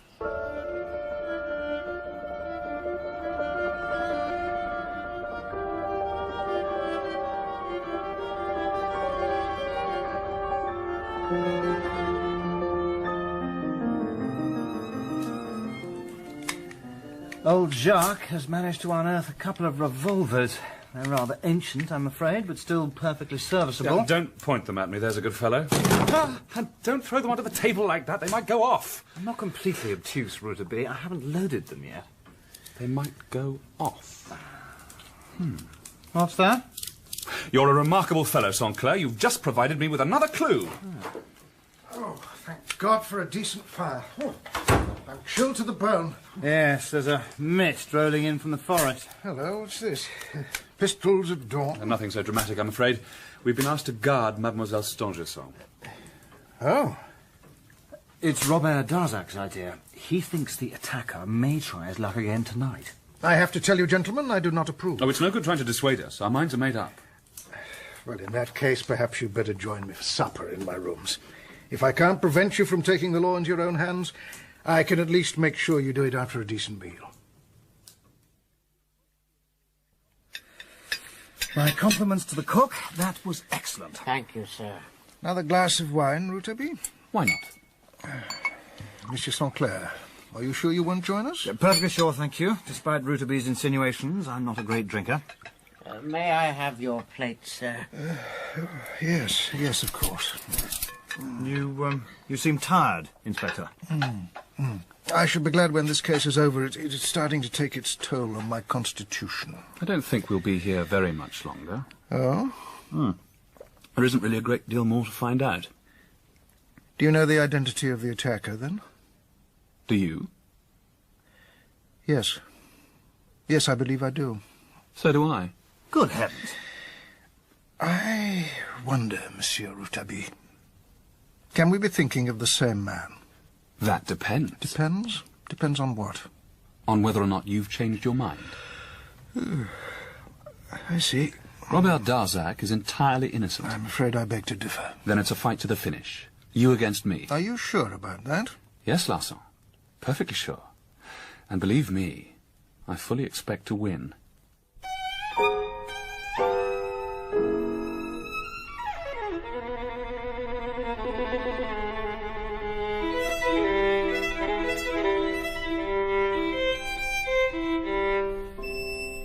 After we'd finished dining with Larsan, Rouletabille asked me to go outside and check the grounds for signs of disturbance. Illuminated by moonlight and enshrouded in mist, the estate seemed filled with hidden danger, and I willingly confess that I was more than a little grateful for the loaded revolver in my jacket pocket. Are you still here? It was Monsieur Corbeau, the gamekeeper.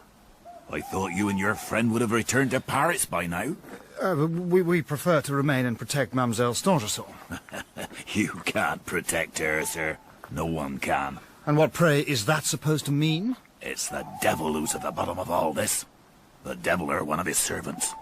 You must be addled if you think you can pit yourself against him. I would dearly have liked to rebuke the impudent fellow for addressing me in such a fashion. But before I could open my mouth, he turned on his heel and vanished into the mist. Take my advice, sir. Get away from here.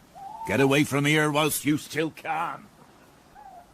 For all their foolishness, I had found Corbeau's words curiously unsettling, and as I walked back towards Chateau Stangerson, it was as much as I could do to keep myself from trembling.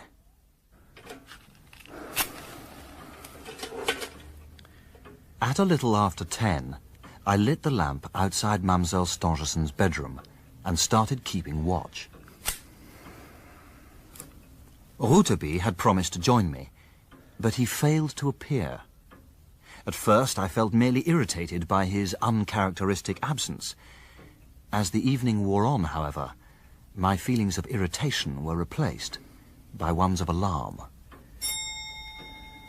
Finally, at midnight, my anxiety got the better of me, and abandoning my lonely vigil, I hurried to his room.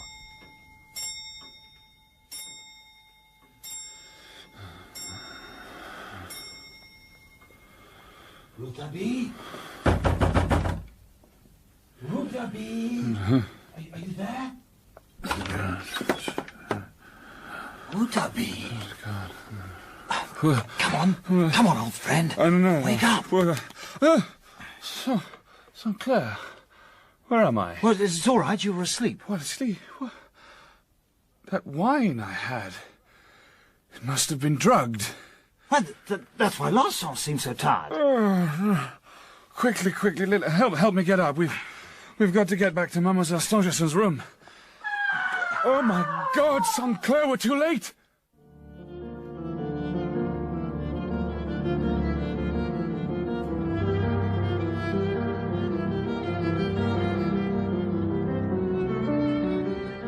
It is impossible to describe the horror of the scene that greeted us when we burst into Mademoiselle Stangerson's bedroom. Oh, my God. Oh, no. She was stretched out on the floor, the front of her nightdress soaked in her own blood. He's used a knife this time. What is it? What's happened? Mathilde! She's still breathing. Oh, thank God she's weak, but she's still alive. Oh, Mathilde! I failed her, Sinclair. I vowed to protect her, and I failed. Our minds had barely adjusted to the nightmarish scene in the bedroom before the air was torn asunder by another hideous cry. It came from down in the courtyard. I can see people moving about. Stay with her, Professor. Come on, Sinclair. We may still be able to salvage something from this terrible night.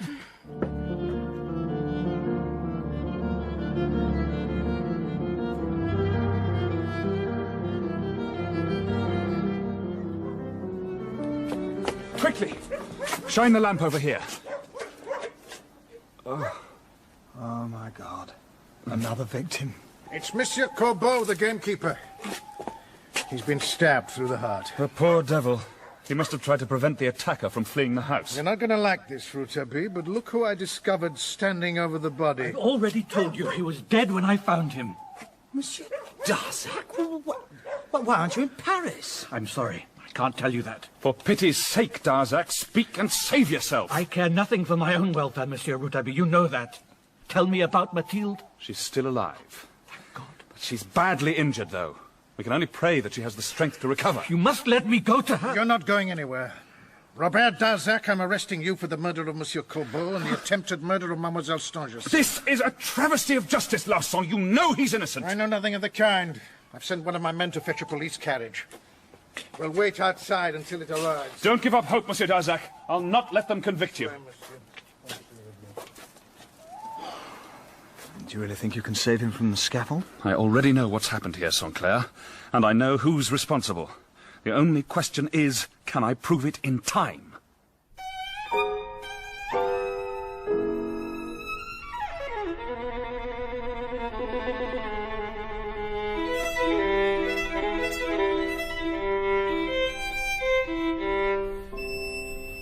Robert Darzac came to trial 3 months later. He had reluctantly agreed to let me defend him, but he refused to offer any testimony on his own behalf. Rouletabille, I'm sure, would not have approved. But Rouletabille had vanished 6 weeks previously, and nobody knew where he'd gone. It was a little after midnight. I heard the sounds of a scuffle and then a man's scream. When I ran into the courtyard, I discovered the gamekeeper lying dead on the ground and Robert Darzac standing over him. Did you actually see Monsieur Darzac strike him down? No, sir, I did not.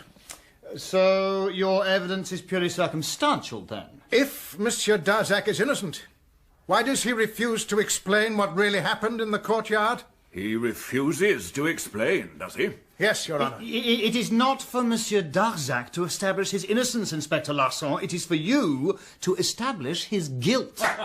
Well said! Rouletabille! Good afternoon, Saint-Clair.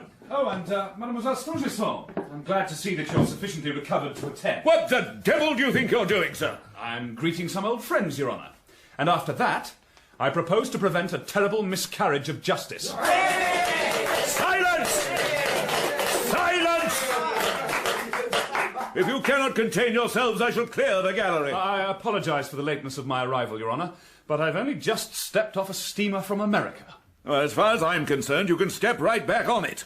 I know all about you, Monsieur Rouletabille, and I've no intention of allowing you to disrupt these proceedings. Your Honour, if I might intervene... Yes, Maître Saint-Clair.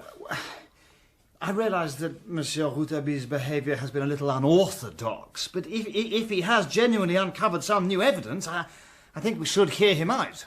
What have you to say about all this, Inspector Larson? Monsieur Rouletabille is a very clever man, Your Honour. It's possible that he may have discovered something. Something? I have discovered everything. I know the name of the attacker and why he struck. And I know how he was able to escape from the Yellow Room. Very well, Monsieur Rouletabille. You'd better come through to my chambers. I'm sorry, Your Honour, but I can't tell you anything until 6 o'clock. What?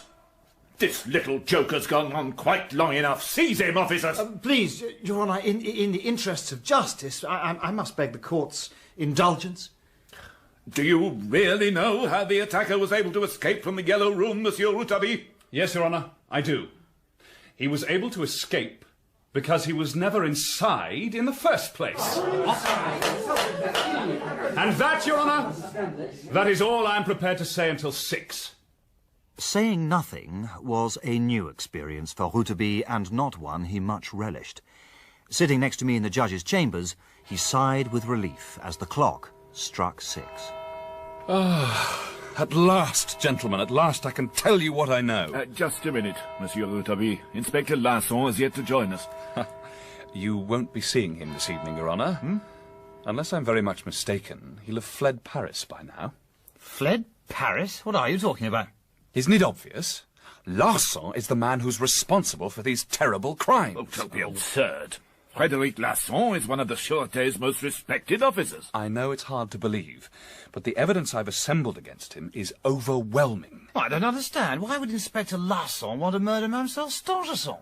He was obsessed with her, Saint-Clair. It's as simple as that. Obsessed with her? Explain yourself, young man, and be quick about it. When I first interviewed Mademoiselle Stangerson, I noticed how reluctant she was to discuss her time in Philadelphia. She lived there for 18 months with her aunt, Your Honour. Determined to discover what she was concealing, I sailed to America and tracked her aunt down. Extraordinary. The old woman told me how her niece had fallen under the influence of a fellow countryman.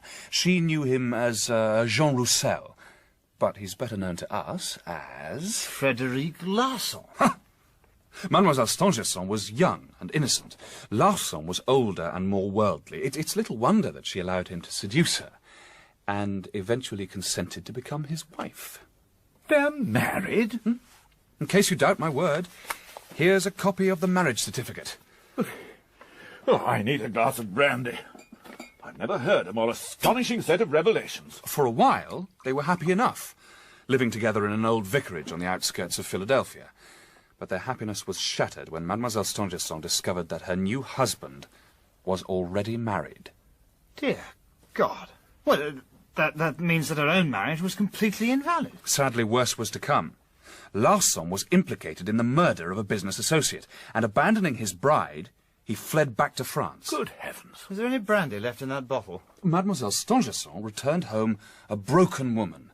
She tried to forget her misery in the only way she knew how, by burying herself in her father's work. Did Professor Stangerson know what had happened? No, Your Honour, he did not. And that's the key to unlocking the rest of this mystery. Before we proceed any further, I'd like to know why Larson chose to join the police force after he fled back to France. It was the perfect hiding place. Who'd think of looking for him in the ranks of the Sûreté? This is all very interesting, but when does Robert Darzac enter the story? I was just coming to him, Your Honour. Monsieur Darzac had loved Mademoiselle Stangerson for years. and finally persuaded her to marry him. I remember reading about their engagement in the society pages. Naturally, she told him how she'd been deceived by Larsan, and being a true gentleman, he willingly forgave her. He's a noble soul, I've always said so. Unfortunately, Larsan was still obsessed with his former bride. He determined that she shouldn't marry Darzac, and he sent her a letter recounting their life together in America. Ah, how pleasant was the vicarage and how colourful its gardens. What? Hoping to dissuade Larsan from bothering her further, Mademoiselle Stangerson arranged to meet him one morning in the Yellow Room. Aha! Picture the scene, gentlemen. I insist. Good morning, Mathilde. How radiant you look. I trust that no one saw you enter. Of course not. Discretion has always been my watchword. I'll come straight to the point. I want to know what it will take to be rid of you. Oh, Mathilde, you disappoint me. I am not a wealthy woman, but I dare say I could raise a few thousand francs. I'm not interested in your money. It's you that I want. I'm engaged to Robert Darzac. You know that. You deserve better than a glorified schoolmaster. Come away with me, Mathilde. Come away and live with me again. Live with you, sir? I'd sooner die. Mathilde, you're making me angry. Everything about you disgusts me. You're cruel and wicked and vile. Stop it, Mathilde. Stop it. You're choking me. I'm sorry, Mathilde. Forgive me. You shouldn't have spoken to me as you did. You're mad. You're completely mad. It's you who brought me to it. Every morning and every night. I can't get you out of my mind. I warn you. I have a pistol. It can't go on, Mathilde. I must be set free. If you won't come away with me, then I have only one choice. Keep away from me. I mean it, Mathilde. I'll kill you and have Robert Darzac convicted for the crime. Get out of here! Oh, my hand! Oh, it's bleeding. Get out of here or I'll finish the job! All right, Mathilde. All right. I'll leave for now. But you'll come to regret your actions this day. And so will Robert Darzac. Fumbling for the door, Larsan leant heavily against the yellow wallpaper, leaving behind a single blood-stained handprint. Oh, poor Mademoiselle Stangerson. What a terrifying ordeal. To make matters worse, she couldn't contact the authorities. If her shameful secrets had become public knowledge, the disgrace would have destroyed her father. The poor child. The poor child. She put on a high collar to hide the marks of strangulation and continued working as normal. Oh, what courage. That night, however, she knew she had to sleep in the Yellow Room. It still bore the marks of her struggle with Larsan, and she couldn't risk them being discovered by her father. As she sleeps behind the locked door, Mademoiselle Stangerson is tortured by dreams of Larsan. Gradually, they grow more and more vivid. Larsan is coming for her. Larsan is coming for her. Convinced in her own fevered mind that Larsan has entered the room, she cries out for help. Father, save me! Mathilde, open the door! Maddened with fear, she reaches for her revolver. It falls to the floor, firing a single shot into the ceiling. As she struggles to retrieve it, she stumbles, striking her temple on the edge of the bedside table and knocking herself out. And that, gentlemen, is how they find her. Unconscious, bleeding, partially strangled, and quite alone.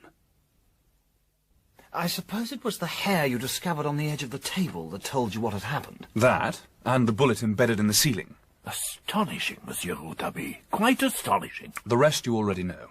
Pretending to investigate the mystery, Larsan conspired to murder his former bride. On the first night, he found her bedroom empty. But on the second... That's all right, Rouletabille. I'll never forgive myself for letting him stab her, Saint-Clair, never. Robert Darzac is quite innocent, then. Why don't we go down to the cells and ask him? When he knows how much we've discovered, he may be persuaded to talk. I can see there's no further point in dissembling. Monsieur Rouletabille clearly knows everything. You should have spoken sooner, Monsieur Darzac. And risk disgracing Mathilde, I'd rather have died. The evidence we discovered at Chateau Stangerson, the footprints and the bicycle tracks... They were all manufactured by Larsan. And your mysterious disappearances? They were Larsan's work as well.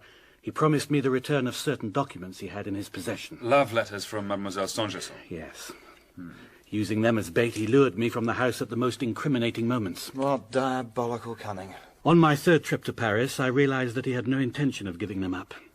I hurried back to Chateau Stangerson and arrived just in time to discover the body of the gamekeeper. Poor old Corbeau. He was his final victim. Yes, I suppose Larsen will be arrested now. I can't say I'm grateful, Monsieur Rouletabille. He'll no doubt reveal our secrets during his trial. There isn't going to be a trial, Monsieur Darzac. I made sure that Larsan had time to escape. That's why you wouldn't speak until 6. After all the sacrifices you'd made for your fiancée, it seemed the least that I could do. You once told me you weren't a gentleman, but you were mistaken. I salute you, Monsieur Rouletabille. You are the greatest gentleman of us all.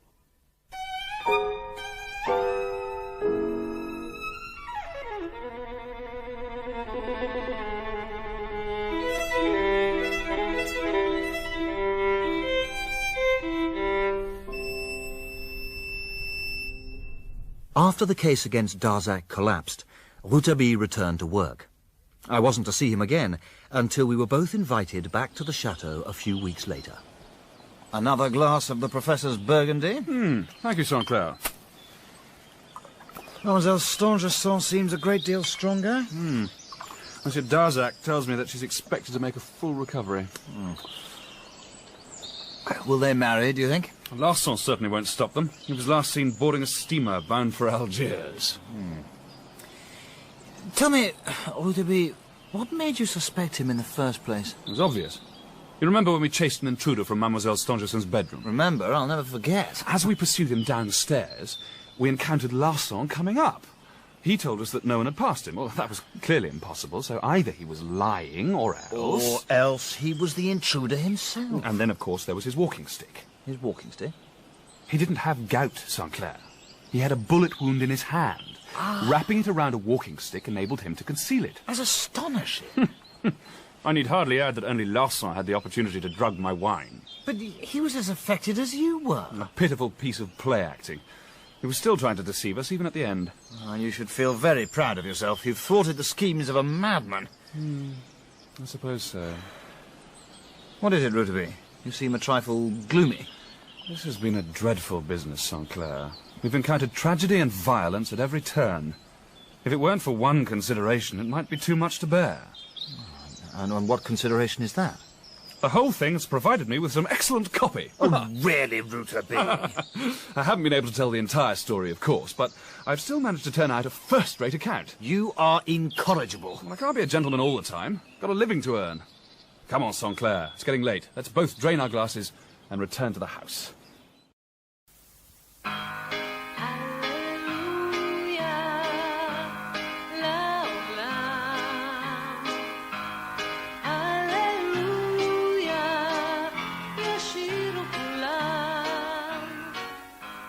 Steve Hodson as Tammy Shimoni and Susan Deniker as Shelley Bernstein in The Serpent's Smile, dramatized by Neville Teller from the novel by Olga Heskey, with John Gabriel as Papa Barzilai.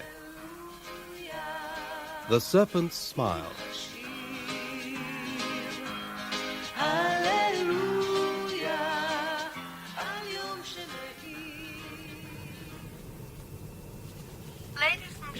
We are beginning our descent to Tel Aviv Airport. Would you please fasten your seatbelts and extinguish all cigarettes? Thank you. Do you mind if I sit here for the landing? I prefer being near the front. Help yourself. You're an American. How'd you guess? Well, I thought so anyway. You can tell that bandbox freshness a mile off. Wow, a compliment, I think. And they told me all Israelis were rude. Well, you are an Israeli, I take it. Well, I travel a lot. That makes the rough ways smooth, as the Bible puts it. By the way, I'm Yehoshua Caleb. Josh to you. I'm Shelley Bernstein. Oh, Shelley. I like it. I prefer the Hebrew version. Oh, which is?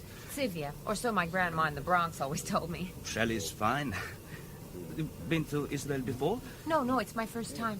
I'm on a round trip. You know, London, Paris, Rome, Istanbul, and Tel Aviv. Sounds great. Tiring, but great. I'm being finished American style. Last leg coming up, and then it's back to the family business, cosmetics. Where have you been? Well, I've also been on a sort of mini tour. Then I hopped over to Istanbul to catch this flight.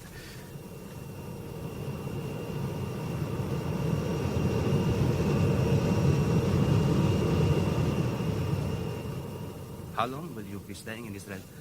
2 weeks. Why? Well, I'd like to show you some of the sights. You know, the Dead Sea, Masada, Lake Kinneret. Oh, I'll be joining a tour. Most of that's arranged. Look, we'll be landing in a minute. Where are you staying? Oh, we're in Tel Aviv for a few days. The Ramada. Well, I'll come and take you out tomorrow night. Saturday, we'll celebrate. Celebrate what? Safe arrival. I'd come tonight, but nothing happens in Israel on the eve of the Sabbath. Expect me tomorrow at 8. Hey, I'm not Now, if I even don't sure. turn up, it will be force majeure. It really would be a crime not to keep a date with you. If I don't show, you must report it to the police. That'd be pushing it a bit. No, I'm serious. I really mean it. Well, I can't think they'd consider it a crime worth investigating. Ladies and gentlemen, we have landed at Tel Aviv Airport. The temperature outside is 27 degrees centigrade. We hope you've had a pleasant flight. Thank you. Here, let me help you with your things. Is this your coat? Oh, yes, it is. Oh, no, I won't wear it. Not in this heat. This is all yours. Thank you. Look, I've got to go back for my hand luggage. You go on. Don't forget, 8 o'clock tomorrow. See you, Shelley, or Sylvia, or Rachel, or whoever you are. Goodbye. That's how it all started. At least as far as I was concerned. See? The name is Tami Shimoni. Inspector Tami Shimoni, to be precise, of the Tel Aviv Police Department.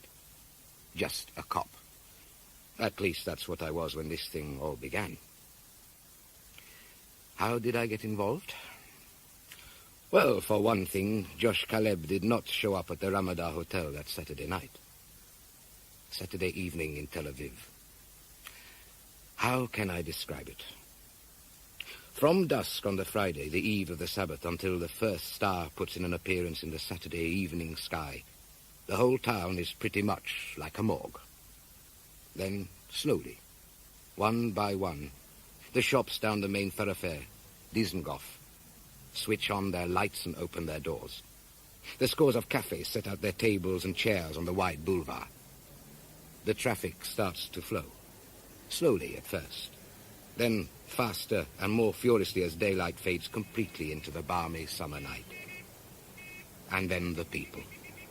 Whether they have spent the Sabbath in the synagogue or on the beach, out they come, in ones and twos, in scores, and then in droves, to sample the cosmopolitan delights of one of the world's great thoroughfares, the Champs-Élysées of Israel. Amid all that noise, all those crowds, all that confusion, who could be expected to notice how it was that one young man toppled slowly to the pavement, blood spreading over his shirt front? Out! He's hurt. Hold him. Gently. Get him into the cafe. This man's been hurt. Help me with him. Let me through. I'm a doctor. In here. Clear the way. Give us some room. Call the police, someone, for heaven's sake. I've told someone they'll be here soon. The station's only up the road. Through here. There's a sofa.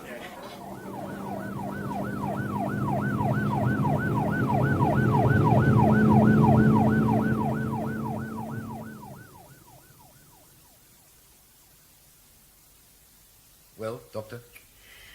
Petey, a nice-looking young fellow. Dead on arrival, I'm afraid, Inspector. Expert job. Blade clean through the heart. I don't suppose he even felt it. Yeah. Any lead on who he is, Sergeant Labe? Not that I know. Did you notice the marks on his arms? What? What marks? There. Just inside the elbows. Ah? Those red spots. Well, that's odd. Now, what do you think, Doc? Hypodermic, possibly? That's odd. Dope stands to reason. After all, who gets knifed? Crooks. You wait till they check his prints. You'll see. A crook. I've been sitting around here for 20 years without learning a thing or two. Yeah, maybe. But only one mark on each arm, Come on, Sergeant. Let's see if the lab have anything. What do you mean, negative? What does negative mean? Nothing. No evidence. Nothing on him, Tammy. Nothing in his pockets, no money, no papers, no watch. Not even a handkerchief. Every garment mass-produced, all brand new. It's as though he hadn't wanted us to find out who he was. Very disobliging. The case of the reluctant corpse. So disobliging that he hasn't even favored us with a stab wound through his shirt. Oh, Yitzhak. What are you saying now? It's true. Look, plenty of blood, no hole. Well, it's a hot evening, for heaven's sake. Perhaps he had his shirt undone. I took it off him. It was buttoned up the front. Only the neck was undone. What does it mean? You're the detective, Tommy. You work it out. I walked home late that Saturday, in the dust and heat-smelling night.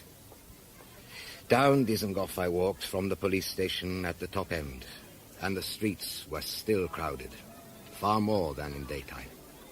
The cafe tables stretched across the pavements almost to the road edge, jam-packed with people. In front of them, behind them, other crowds drifted, some shopping, some window shopping. Though Sunday would be an ordinary working day, no one was in a hurry to return to stifling apartments, where it would be hard to sleep. Not even me, drained after 16 solid hours on duty.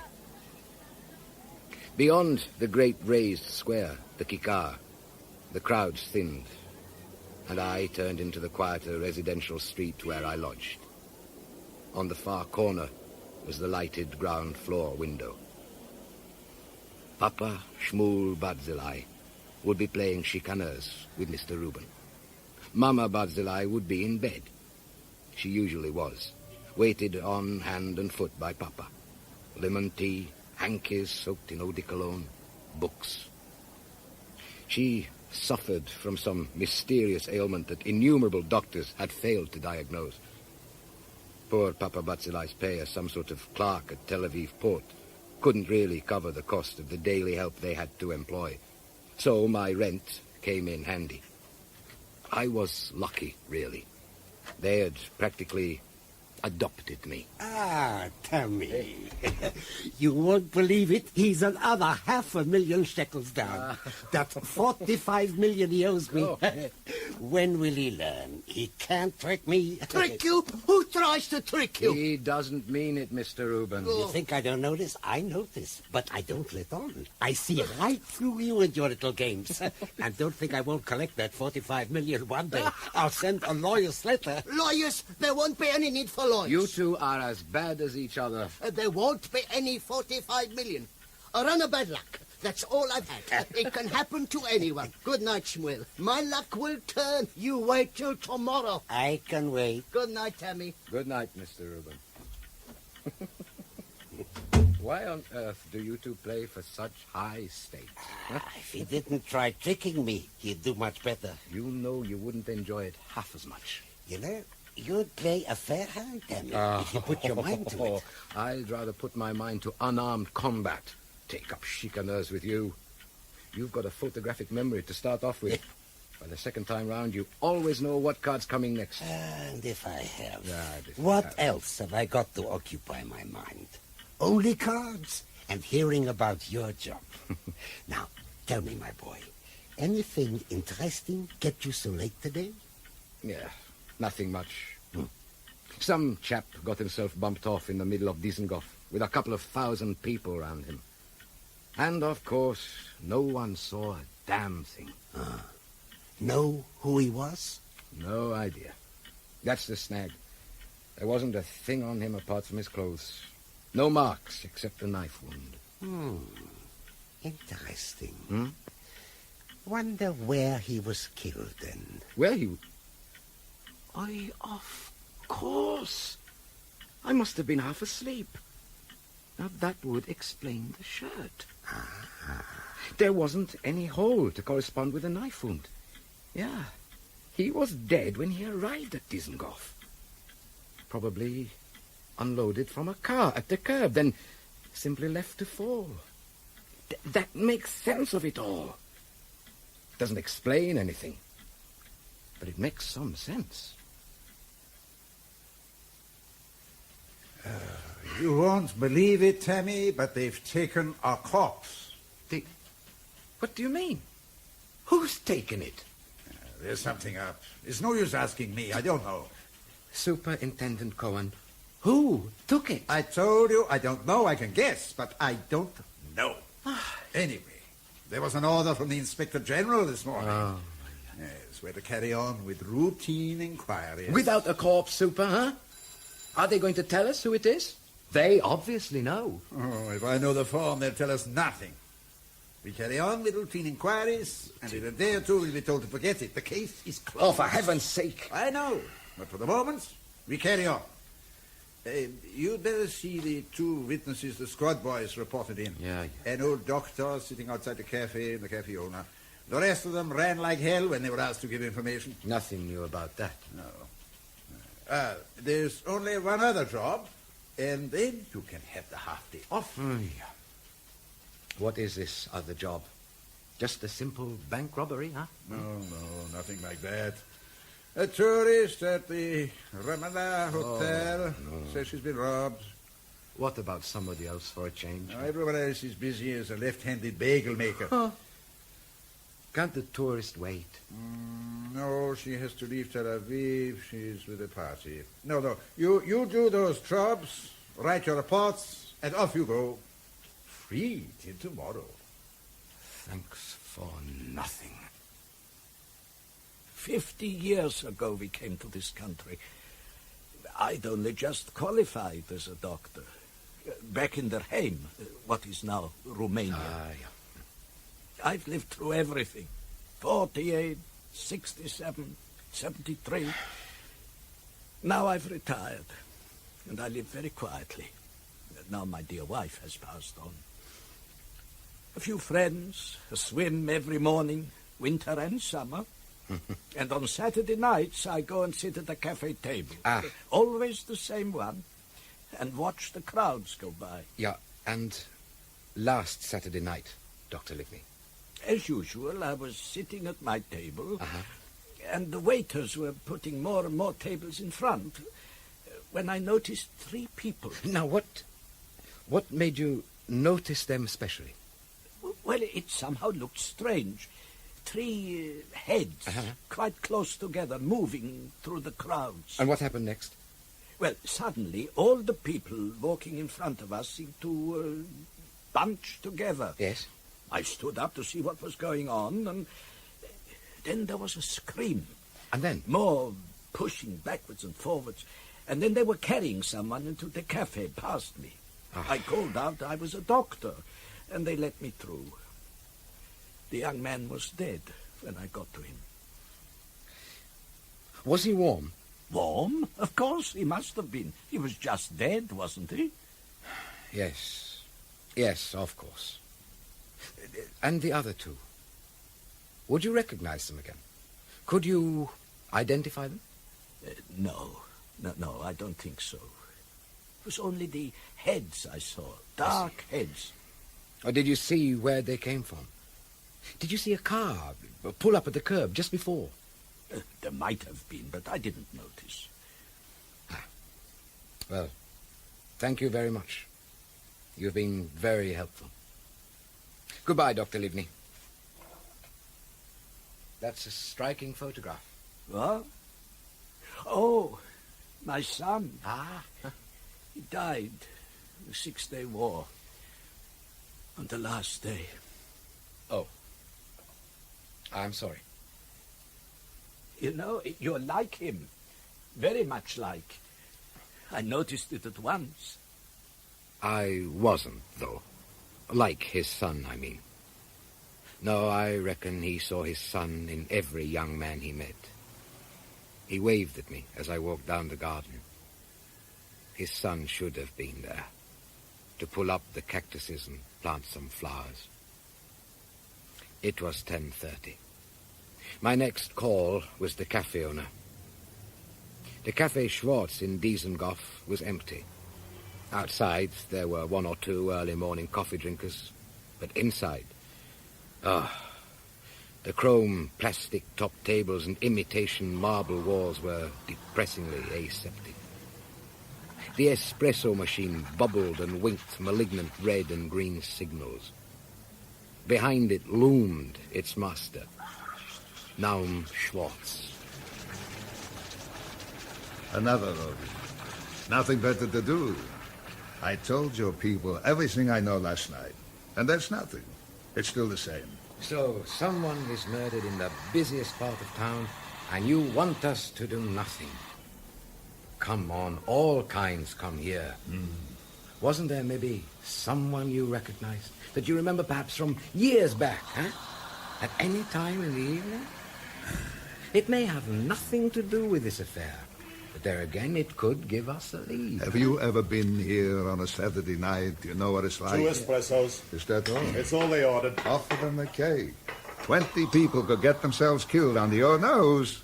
You wouldn't be any the wiser. Look, I didn't see the dead man till they brought him in, and I'd never seen him before. That I can tell you. A nice panic it made in here, turning my cafe into a morgue. It ruined my night's business. I'm sure he'd have been very upset about that. Most inconsiderate. It's all right for you. You get your wages, come on. In fact, the more corpses, the better, eh? So you saw nothing. Couldn't have. And you were inside here when it all happened. So you were outside here, huh? I wasn't inside and I wasn't outside. Come on. I was standing in the door and looking to see if I could squeeze in next to the table. So you saw the man fall then? No, I didn't. I saw heads bobbing about. I thought someone had fainted. And before that, maybe you recognized someone, some passerby. Well, it won't help. Tell me. He'd gone on before it Just all tell me. happened. He was well in front of the dead man, but there was this character. Oh. I haven't seen him around for years. I remember thinking to myself, I thought you were dead and gone. Oh. I don't even know his real name. Ashy, they used to call him. I expected something to do with ashes. Small time, I reckon. Anyway, I do know the law caught up with him years ago. Ashy. And you saw this character just where in relation to the dead man? Nowhere in relation. I said it was before all that. I just caught sight of him. He was looking around. Maybe he'd seen or heard something. Then he was gone. I never gave it another thought till you asked me just now. But that's you all over. All of you. Putting words into people's mouths. 11:15.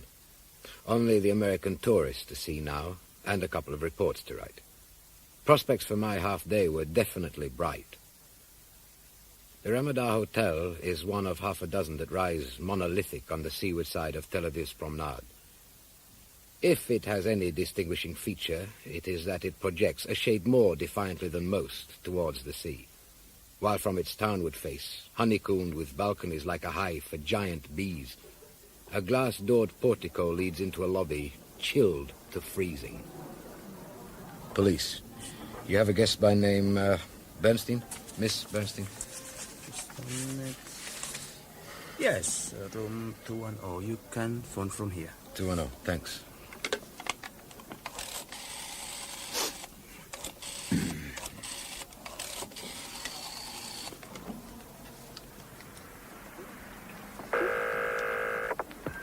Hello? Miss Bernstein? Miss Shelley Bernstein? Yes, who is this? Tel Aviv Police. You reported a theft. Oh, yes, at last. I'd given up on you. Sorry, I didn't want to call too early. I am down in the hotel lobby. Should I come down? If you don't mind, please. 2 minutes after I put the phone down, one of the elevators disgorged a small huddle of people.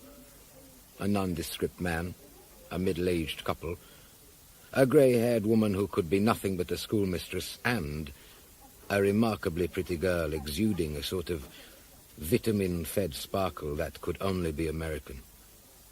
I kept my eyes on the schoolmistress. She must be Miss Bernstein. With my luck, she had to be. But no. Miss Bernstein. Ah. Are you from the police? Uh-huh. You don't look like my idea of a policeman. Would you like my identification? Not necessary. Shall we sit down? Sure. You must be from the police, or you wouldn't know about my complaint, would you? Quite. Oh, how British that sounds. Are you expected to come here and find a collection of caricatures? Huh? Waving their hands about. How very disappointing for you. My, we do have a chip on our shoulder, don't we? Sorry. What's your name? That's what I ought to be asking you. But you know it, and I can't go on calling you. No. I'm Inspector Shimoni. Inspector? Aren't you rather young for that? Oh, sorry to disappoint you again, but Inspector's the lowest form of life for a plainclothesman. Nor am I as young as I look. Now let's get down to it, shall we? Something was stolen from you, Miss Bernstein. What was it and where did it happen? It was a camera. As for where, I don't know. An expensive camera? What make? Not expensive. As a matter of fact, it was very cheap. Really? That's what makes it so odd. Anyone could have seen it wasn't worth stealing. But that wasn't why, well, at least not altogether why, I called the police. Look, I'm not making much sense, am I? No. All right, let me tell it all from the beginning. Please. I arrived here on Friday. I'm on a round trip here for 2 weeks. Uh-huh. I got on the plane at Istanbul.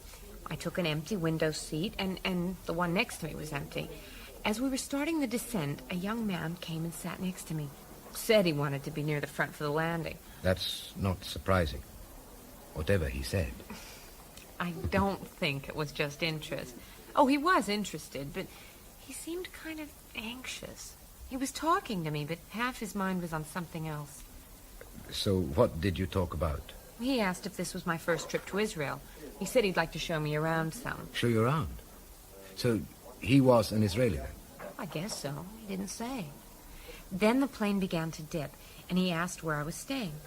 He said he'd call on Saturday night and take me out. Something about celebrating. Then he said something odd. What? He said that if he didn't show, I was to tell the police because it would be a crime to stand me up. Well, I laughed that off. And then when we landed, he helped me with my things and even tried to help me on with my coat, though it was terrifically hot, so I didn't let him. And that was that. Uh-huh. Was that the last you saw of him? Yeah. Well, except that I did see him crossing to the airport building. But by then there were a couple of people walking back with him, so he must have had some friends on the plane. Yeah. And the camera? The camera. It had been in my coat pocket, you see. Mm-hmm. I only noticed it was gone this morning when I was getting my things ready to go to Jerusalem. I didn't quite know what to do, really. So then I phoned the police. I see. And it was this young man who took the camera? Well, I suppose it must have been. Yeah. His name, did he tell you his name? Yes, he did. Yehoshua Caleb. Yehoshua He said to call him Josh. Yeah. So what did you really call us about, huh? To tell us about the camera or the non-appearance of your boyfriend? He was not my boyfriend. And I don't need the police to look for dates that stand me up. Oh, I didn't mean I to... don't give a good red hoot what you mean. And as for the camera, you can forget it. If that's your idea of a joke here in Israel, what he did, then I don't care for your sense of humor any more than for your policeman. End of a beautiful friendship. Before it had even begun. Well, when you step outside the ferocious air conditioning and the shaded lobbies of these modern Tel Aviv hotels, the heat and the sunlight hit you like a blow. I just turned to where I'd left the car when I felt a hand on my shoulder, firmly steering me to where a large black car was double parked. Hey, what's this? What you do? Tommy Shimoni? Yes, who the hell are you? What do you want? You. Get in. I am a police officer. I know you're a police officer. I'm a colleague. Look. That's a forgery. I know every detective inspector on this force. You're not one of them. No, I'm from GAG. From GAG? You know about GAG, I take it? The Organization for State Intelligence Operations. That's right.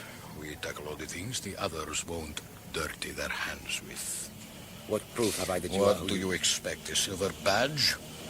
How are you getting into that car? All or right, am I going all to have right. to force you? Move, Yossi.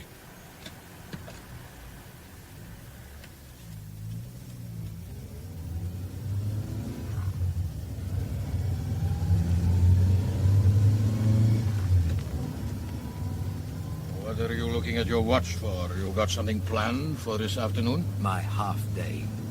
I'd fix something up. Uber, yes.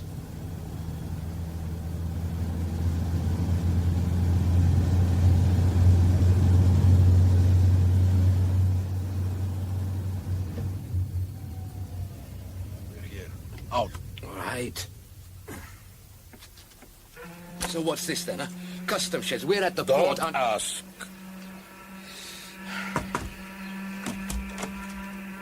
Inspector Shimoni. Here you go. Ah, Tammy. Thank you, Uzi. Come in, come in. Papa Barzillai? Papa, what on earth? Close the door, Tammy, and close your mouth. You look like a stranded fish. Sorry. Yes, sorry. What are you doing here? What do you think I'm doing? I'm working. But you're the... But I'm the last person you'd expect to find in this chair, is that it? Yes. Even though you know I come to the port every day. Exactly. It's my cover, Tammy. I see. Sit down, sit down. You make the place look untidy. Now, first of all, don't be angry. Angry? Tammy, do you mind keeping your voice down? Yes, well, no one likes being fooled. Why have you suddenly decided to let me in on it now? Huh? I always meant to have you with us sooner or later, but there's always the right moment. Now is the time. We need you. Why? Why me? I'll come to that. First, do you know what GUG is? Yes, top security. That's good enough. We coordinate the work of the other three agencies. The police, Shin Bet, and military intelligence. And we function in ways the others can't. The real power of this organization that I control comes from the fact that hardly anyone knows me. The other agencies are run by people in the public eye. They have to answer for what they do because, thank heavens, we live in a parliamentary democracy, Tommy. Though, I don't need to answer any questions because nobody would think of asking me any. Now, why do I want you? The reason, Tammy, is that you are already into something we are busy with. Huh? The dead man on Dizengoff? Yes. I'm not really into it, you know. Not since you, had him taken away from us. Was he one of yours? He was, yes, but we didn't know he was coming back to Israel on that flight. Where do I come into all this? You've heard perhaps about the East German scientists working in Libya. Oh, yes. Only what's in the papers. They're making rockets, aren't they? Rockets, schmockets. Aren't they? No. There's something else being made there now. More horrible, more deadly than any weapon that's ever been used. What? That, unfortunately, is what we don't know. Probably some kind of microvirus. One of their geniuses was a little indiscreet, wrote a letter home, couldn't help boasting. He said there was no antidote, except one made from the same formula. Now, I don't understand these things, but that seemed to make sense to the backroom boys. Tammy, the man you saw yesterday in the morgue went there to find out what it was. And he did. Then you know? No. But we know from his partner that when he got out, he had a sample with him. And that sample was his death warrant. They got it back from him? I'm almost certain they didn't. If they had, we'd never have found the body. But, Papa, I don't see... You will. Now, this is what must have happened. Once he got hold of that sample, his first problem was to get himself out of Libya as fast as he could. So he caught a plane, the first available. It happened to be going to Istanbul. Istanbul? Then he was the man... Exactly. He was the mysterious Joshua Caleb who sat next to your American tourist. Yeah. By the way, Tammy, doesn't that name tell you something? Well, yes, there was something about it, but I couldn't quite work it out. Now, just try this. Now, I don't exactly remember the words, but... From the tribe of Judah, Caleb, the son of somebody or other. Then, From the tribe of Ephraim, Jehoshua, the son of Nun. Yes. The spies sent out by Moses to reconnoiter the Promised Land. Yes. It's a bit of romantic tomfoolery, but since the boys have to have cover names, we choose them from that bunch. We've got a female list, too. But he gave Miss Bernstein both names, Joshua and Caleb. Yes, I'm afraid that's a bad sign. It means Caleb is dead, too. Joshua must have known that his chances were pretty slim, that they'd be waiting for him. Oh, no, Papa. They were on the plane with him. Miss Bernstein noticed that he seemed nervous. Then later, she saw him going across the tarmac with 2 other people. They must have been on the plane with him. She assumed they were friends. Why on earth didn't he ask someone, anyone, for help? Because it wasn't one of our planes, Tammy. How could he know who to trust? He trusted her? But he didn't. He didn't dare trust anybody. So he just did the best he could. He chose an American girl traveling alone and tried to make sure that she'd have some reason to contact us. Stealing that camera was the best thing he could improvise. He wanted us to find Miss Shelley Bernstein, and he did very well. Tammy, I hope Miss Bernstein takes your fancy. What? Or rather, that you take hers. Because you're going to be pretty close for the next few days.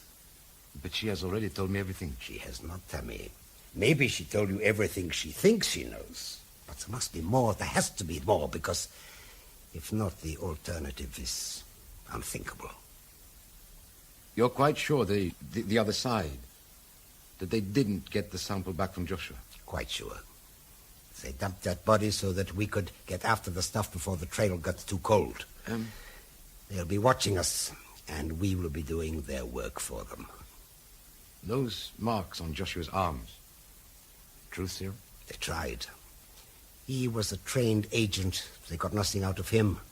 So they killed him and dumped him in the most public place they could think of. Papa, as soon as we concentrate on the girl, that'll be just what they're waiting for. They'll move in.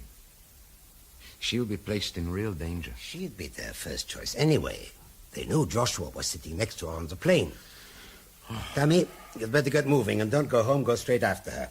By the way, contact nobody. Nobody at all except me. There's a car ready for you near the gate. There's a bag in it packed.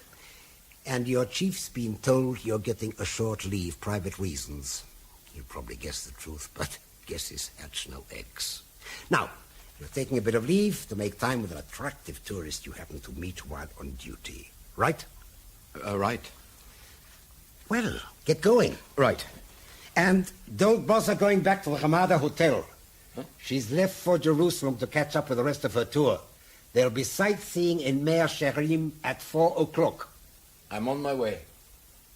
For the first half of the hour-long drive from Tel Aviv, I was in a kind of mental maze. It was only when the motorway narrowed down to begin the long, winding ascent to Jerusalem that the full import of what I had been told hit me. The road runs between the rearing golden heads of mountains which face each other across wide valleys. They stand aloof and invincible, just as they have stood guarding the stronghold for thousands of years. It was that long, long story of conquest and revolt that suddenly brought home to me what the country, close ringed with enemies, now faced. Extinction for everyone. It could happen, but it mustn't. I rounded the last upward curve of the long climb, and the city of Jerusalem gleamed and shimmered in the heat, the sun transmuting to gold the yellow stones of its buildings. I beat the first traffic lights and drove straight down towards Meir Sherim. Meir Sherim, the ultra-Orthodox district of the city, is not very large, and I saw the Oceanic Tours coach at once, waiting empty in a courtyard. Beyond lay the warren of alleys and passages where, in a self-imposed ghetto, the highly religious recreate the conditions their forefathers fled from in Europe. The touring party was being shown over the religious school, the yeshiva, that ran along one side of the courtyard. As I parked the car, the group began emerging. I reached the entrance at the moment Shelley Bernstein came out, blinking, into the sunlight. You. Me?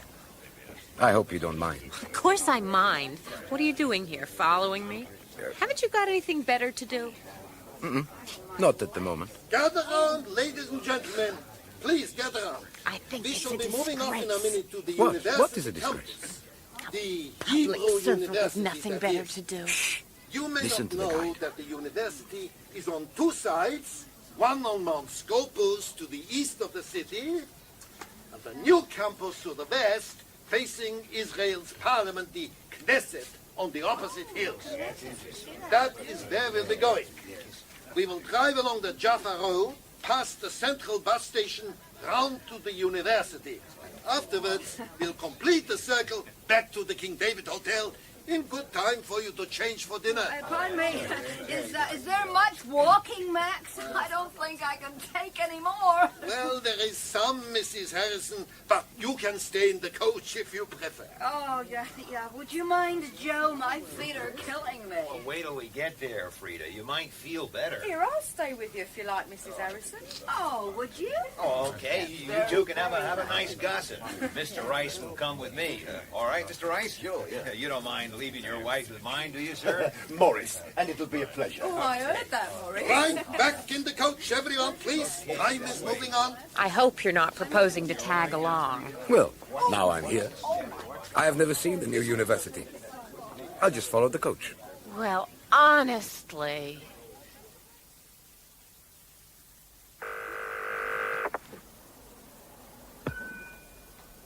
Hello?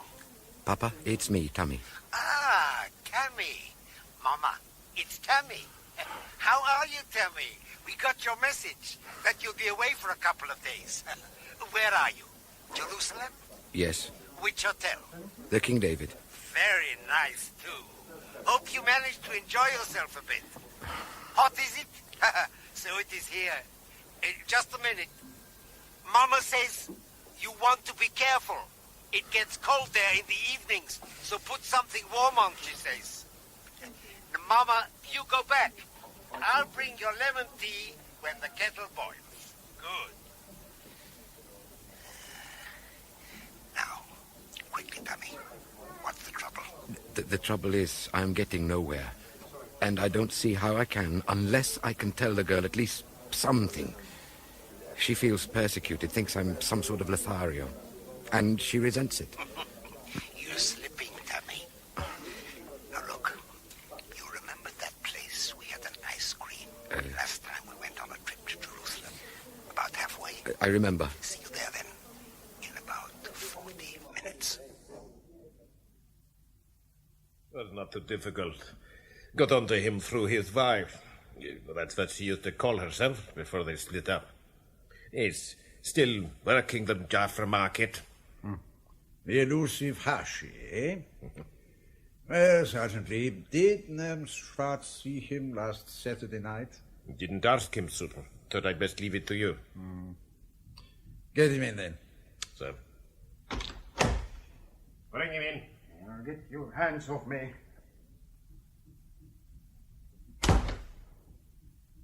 You. Stand there. You normally known as Hashi? That's what they call me. Doesn't mean anything. Not now, maybe. Go back a few years, though. A few? 10. 10 years, and straight as a die. Oh, yes. You were in Dizengoff Street on Saturday night. And if I was? That's no crime? But there was a crime. Huh? Murder is a crime. Didn't you know? I ask you, isn't that just like the cops? Here is a man, a reformed character, a straight citizen. All right, all right. No one's accusing you of anything yet. Now, you were going past the Cafe Schwartz when you looked back over your shoulder and you saw what? Walking along, doing no one no harm. When I looked round, don't even know why. And there, behind me, I saw this face. Could have sworn the chap was dead already.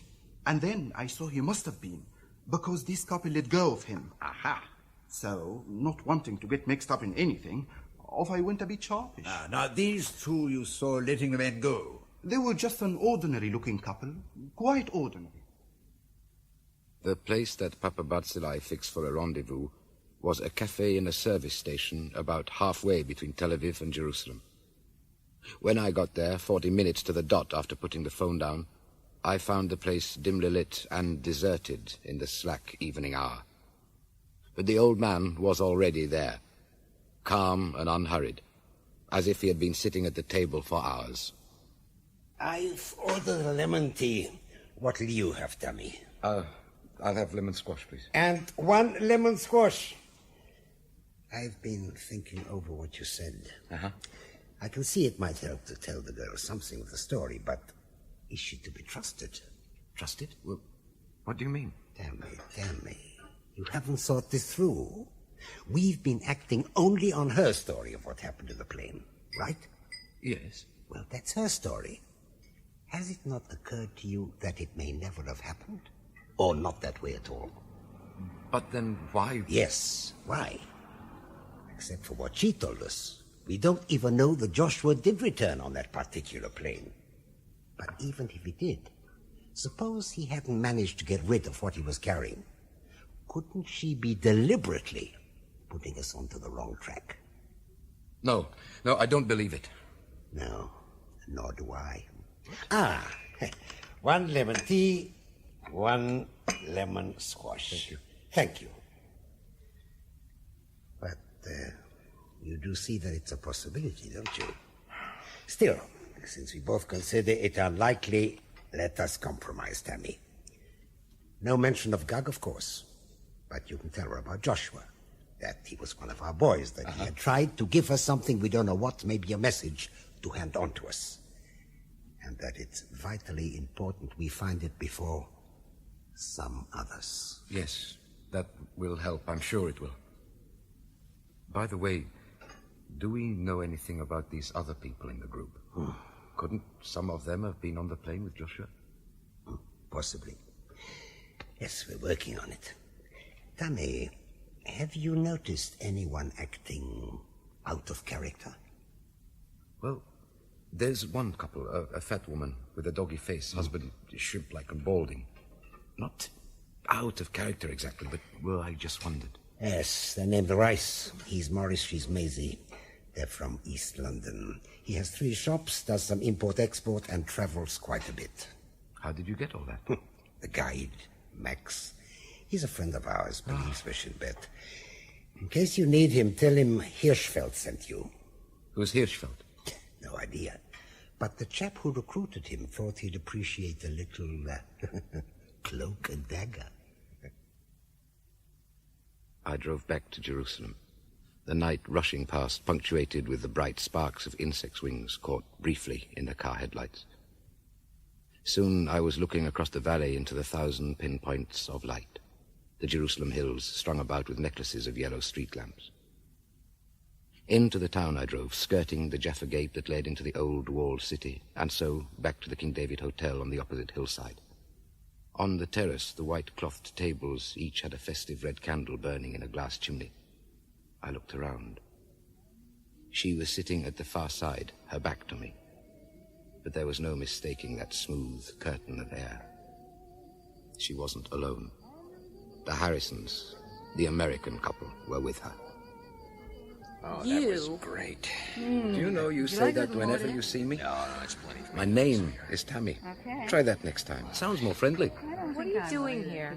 I'm staying here at the hotel, hoping to have dinner right now. May I sit with you? If you must. But we've already eaten. Joe and Frida Harrison, this is Inspector Tammy Shimoni. He's a policeman. A policeman? Nice to meet you, Inspector. How do you do? Oh, how do you do? Are you following me? I'm having a bit of a vacation. Oh. My father was a refusnik in the 1960s. He applied to emigrate to Israel, so he was thrown out of his job in the university. He went on applying for 5 years, but he became very ill. In the end, they gave us permission, but before we could leave, he died. So I came here with my mother. That's too bad. It was all too much for her, the shock of his death, coming to a new country. She couldn't cope. She developed some sort of depression, had to go to hospital. So I was sent to a children's village. That's where I was brought up. What, an orphanage? Oh, you poor thing. Oh, no, not really. It was a good place. We looked on the teachers as parents, sort of communal mothers and fathers. And your own mother? She died about 8 years ago. I'm sorry. But I never felt deprived. I was the youngest in the village for quite a few years, so I reckon I was spoilt more than a little. That accounts for it. Well, your American is very good. Where did you learn it? At the village. The school there is excellent. And then a couple of years ago, I was sent to England for special training. My, it must be an exciting life. Oh, it is, Mrs. Harrison. One gets involved in all sorts of exotic crimes, like camera stealing from tourists. Sarcasm. Oh, Frida! Hi, Maisie! How are the feet? Oh, they're ghastly. Like they've been cut off at the ankle. I can't feel them. It's those foot salts the hotel druggist recommended. Made them go all numb. I'm not sure if I prefer them this way or throbbing like they were before. Oh, I must get some. You know, my feet are all swollen. Oh. Well, I told you not to be so lavish with them, Frida. Now look what you've done. Now, don't let Maisie go wild with them, Morris. Do I care if she can feel her feet or not? Let me introduce you. Inspector Shimoni, Mr. and Mrs. Rice. How do you do? Nice to know you. Well, we've got a table booked over there, so we'll be seeing you. Yeah, Okay, right. bye. See you later. You know, I really think I ought to be going up to bed. I promised myself an early night. We're off very early in the morning. So you are. For Beersheba and the Negev. That's right. Yeah, funnily enough, I'm off there myself. Whatever for? To see a man about a camel. Oh. Well, I can't stop you.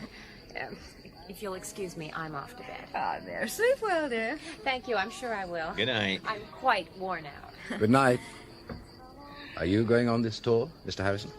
I guess so. We're booked for it, aren't we, honey? We sure are. I wouldn't miss it. I'm told there won't be all that walking. We'll be in the coach most of the time. Do you know who else is going? Let me see. There's Maisie and Morris Rice. Oh, yeah. I settled that with them earlier today, and oh, look over there. Huh? Those two making for the most secluded corner. See?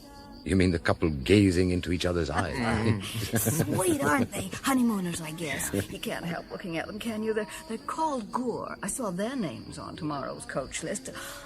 Oh, and those two English ladies just coming in. Oh, yeah. Hello. Hello. Listen, do you notice anything odd about them?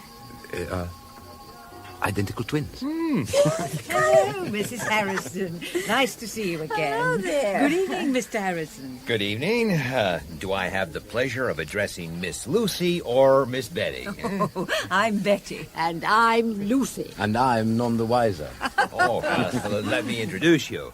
Inspector Shimoni, Miss Betty Mannering, Miss Lucy Mannering. How do you do? Inspector? A policeman? I'm afraid so. But how exciting. Are you joining our party, Mr. Simone? Well, I am going on tomorrow's trip anyway. Are you coming? Yes, oh, yes, we are. Good. We're looking forward to it. Right down into the depths of the Negev desert. Yeah, I just hope the heat isn't too unbearable. Well, that'll be part of the experience, won't it? Come on, Lucy. If we don't start soon, they won't give us any dinner at Oh, all. don't worry. I am still waiting to be served. Oh, good. Goodbye. Goodbye. See you tomorrow. Good night. Aren't they nice? Yes. They only joined us this afternoon, but we got on at once. Why, Shelley. Shelley, my dear, what happened? Tammy. Come and sit down. You look as if you've seen a ghost. What's the matter? I don't like this. It's my room. It's been searched. What? It's as though a hurricane has swept through it. Has anything been taken? How can I tell? I haven't looked. I just saw the way it was and came straight down. I should have called the management, I suppose. No, you can tell them later. Poor Dee. Come on. Do you want any help? No. Better leave it to me.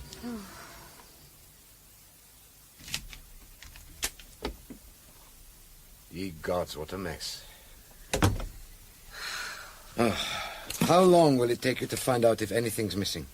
Not long, I suppose. I have very little with me, fortunately. Oh, my God, my passport.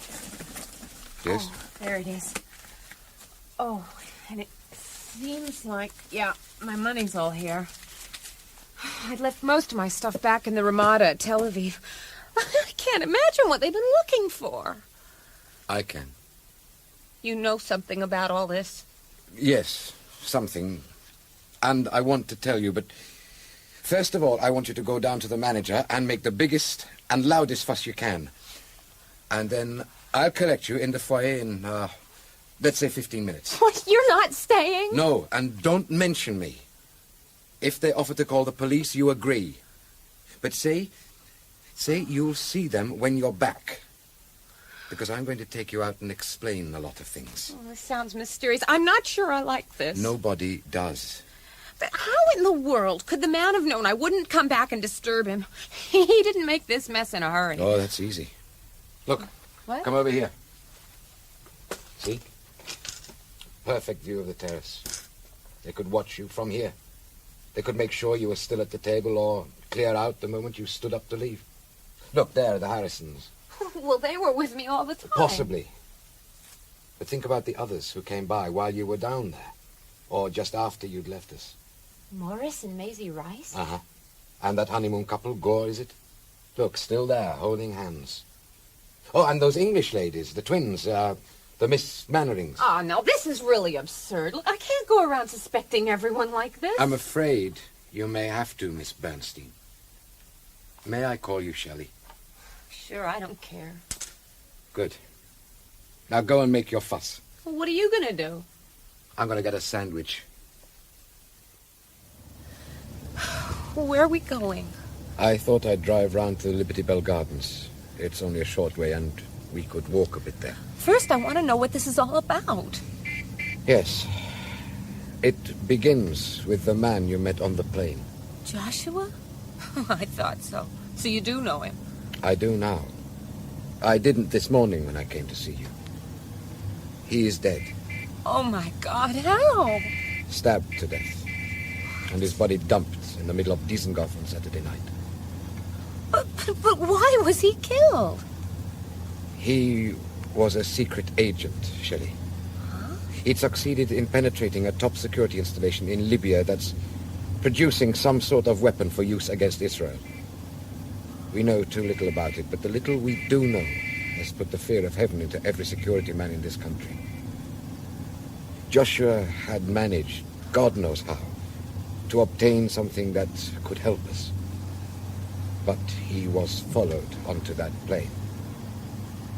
We think he sat by you so that he could pass on whatever it was. But he passed on nothing. He just stole my camera. We're pretty sure that that was an attempt to bring you to our attention.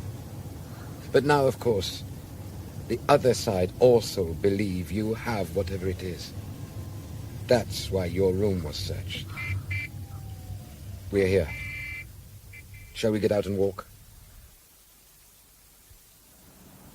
It's such a beautiful evening. It's really hard to believe in all that intrigue and violence. Yeah. Here. We get into the gardens through here. They are a gift from your country, together with a huge Liberty Bell as a sort of monument. We'll come to it if we keep walking. Keeping a park like this green in the middle of Jerusalem takes quite an effort.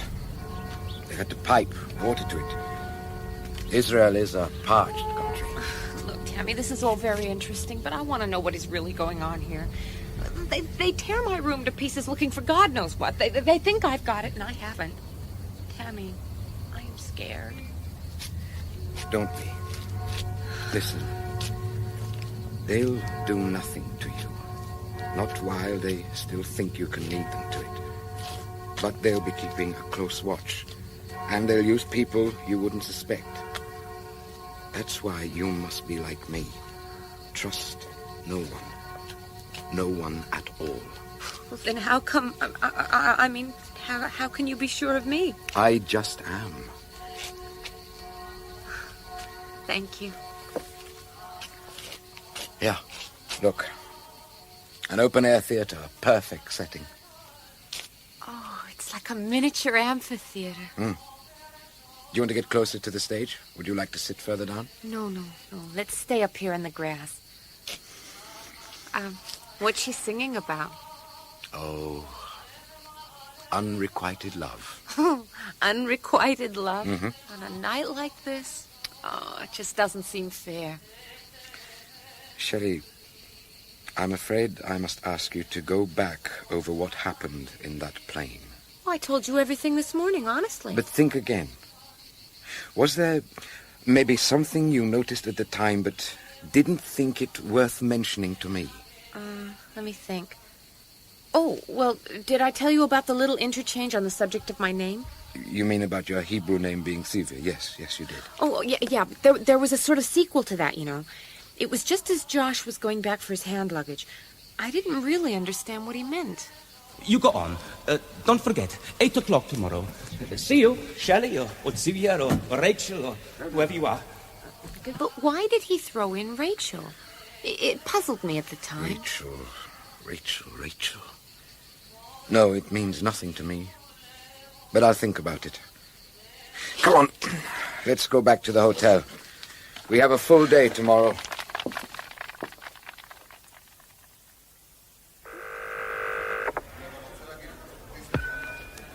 Papa? Tammy! Yes? It's Tammy, Mama. 1 minute, Tammy. Mama's dozing off. I'll just take the phone through to the kitchen. Okay. Now you rest, Mama. Well, any progress? Well, two things. One tiny, possibly without significance. Yes. Shelley remembers Joshua calling her Rachel. Mean anything? Nothing. It's not a name we use. But I'll bear it in mind. What's the second? About the girl's room being searched? Yeah. I might have known you'd have heard about that. I've got people in the hotel. I know there was nothing found. We've done the job first. And the deal more tidily. She also left the suitcase at the Ramada Hotel in Tel Aviv. Nothing's there either. She's in real danger, isn't she? Yes. So stick close. Don't let her out of your sight. I hadn't drawn the curtains before falling into bed, and a lance of sunlight woke me early. My talk with Papa Barzilai came rushing back. From the point of view of our enemies, Shelley had to die. The reasons were plain. They didn't need that sample, or the message, whatever it was. All they needed was to prevent it falling into Israeli hands. If Shelley had it, sooner or later she would be instrumental in our getting it. So the sooner she was killed, the better. I had to protect her, to wrap myself around her. Good morning, Mr. Simone. Good morning, Miss Mannering. I'm Betty, and I'm Lucy. Of course. Excuse me. Hello, Shelley. Oh, good morning. Will you look at this selection? Soft cheeses, yogurt, salads, eggs, herring, coleslaw. God, do all Israelis eat this sort of breakfast? Mostly. The day begins early and lunch is a long way off. Oh, yeah. I don't suppose we'll have much during our desert trip today, huh? No. Shall we sit here? Yeah. Good morning, Shelley. Oh, good morning, Frida. Hello. Hello, Joe. Morning, everyone. Hi, Good morning. Oh, don't bother. He's not talking to anyone this morning. Someone tried to get into my room last night. What? Who was it? No idea. Tell me what happened. Well, they tried the door. It must have been the click of the handle that woke me. I'd locked it, thank heaven. You must be careful, Shelley. Do you care? Of course I care. Ladies and gentlemen, please, ladies and gentlemen, thank you. Those of you coming on the tour of the Negev, the coach leaves in 30 minutes. It is a long day. We must start on time. One thing, it's not a bad idea to bring something extra to drink. Of course, we will be carrying supplies on the coach, but the greatest problem of desert travel, especially in the summer, is dehydration. Oh, my hubby's not usually in much danger of that. Oh, very funny. The coach pulled away from the King David, and I checked up. The ones I'd expected were there. The Harrisons, the Rices, the twin English ladies, and the young Gores, their arms round each other's shoulders, giggling. I sat by Shelley at the back and watched them all. On your left, the British consulate serving this part of Jerusalem, situated in the grounds of an ecclesiastical foundation. Now, here on your right, the railway station. You know, the railway system was constructed by the British during the period of the Mandate. Today, trains run to Tel Aviv, Netanya, Haifa, and points east. So, now we turn into the Derech Hebron, the road to Hebron. Past Hebron, we will go to Beersheba, then down to the south. We reached Beersheba about noon. We stopped at the four-star hotel for a drink and to stretch our legs, and pushed on out into the unbroken expanse of the desert. Even in our air-conditioned coach, the change was manifest. We could see nothing but the undulating sandy brown billows, one on another, endlessly, with a narrow ribbon of road between them, and above, a sky of intense blue-white. We could sense the brooding heat which lay on the earth like a heavy blanket, pressing down on the sand and the stones and the rock, as though crushing out all life and movement. Now we are approaching Sde Boker, the kibbutz, where David Ben-Gurion, one of Israel's great prime ministers, spent his last years. Isn't he buried there, Max? That is so, Miss Mannering. Oh, do let's stop and see the memorial, Max. Certainly, Miss Mannering. We'll be stopping to have a drink in any case. Anyone else want to walk through the gardens to the Ben-Gurion Memorial? Is it very far, Max? Oh, no, Mrs. Harris. I have to think of my feet. Do you really think you should have come today, honey? You'll find it no strain at all, Mrs. Harrison. And very surprising to find such beautiful gardens in the middle of the desert. And that view, oh, when you get there, it is stunning. You stand high over the desert, you see for miles. Oh, well then Morris and I'll go as well. Speak for yourself. I'll have a beer in the cafe. I'll join you, Morris. Okay. I'll take the coach to the kibbutz cafe first, then I'll drive it over to the memorial garden. Oh, thank you very much, Max. Tell me, those two old girls, when did you first see them? Yesterday afternoon, I was in the lobby and I happened to hear them arguing with a receptionist. I didn't catch it exactly, but it was something about their not having booked or their booking not being in order. Some mix-up. Why? Oh, you don't think... I don't know what to think. What I am afraid of is that someone on this coach isn't all they seem.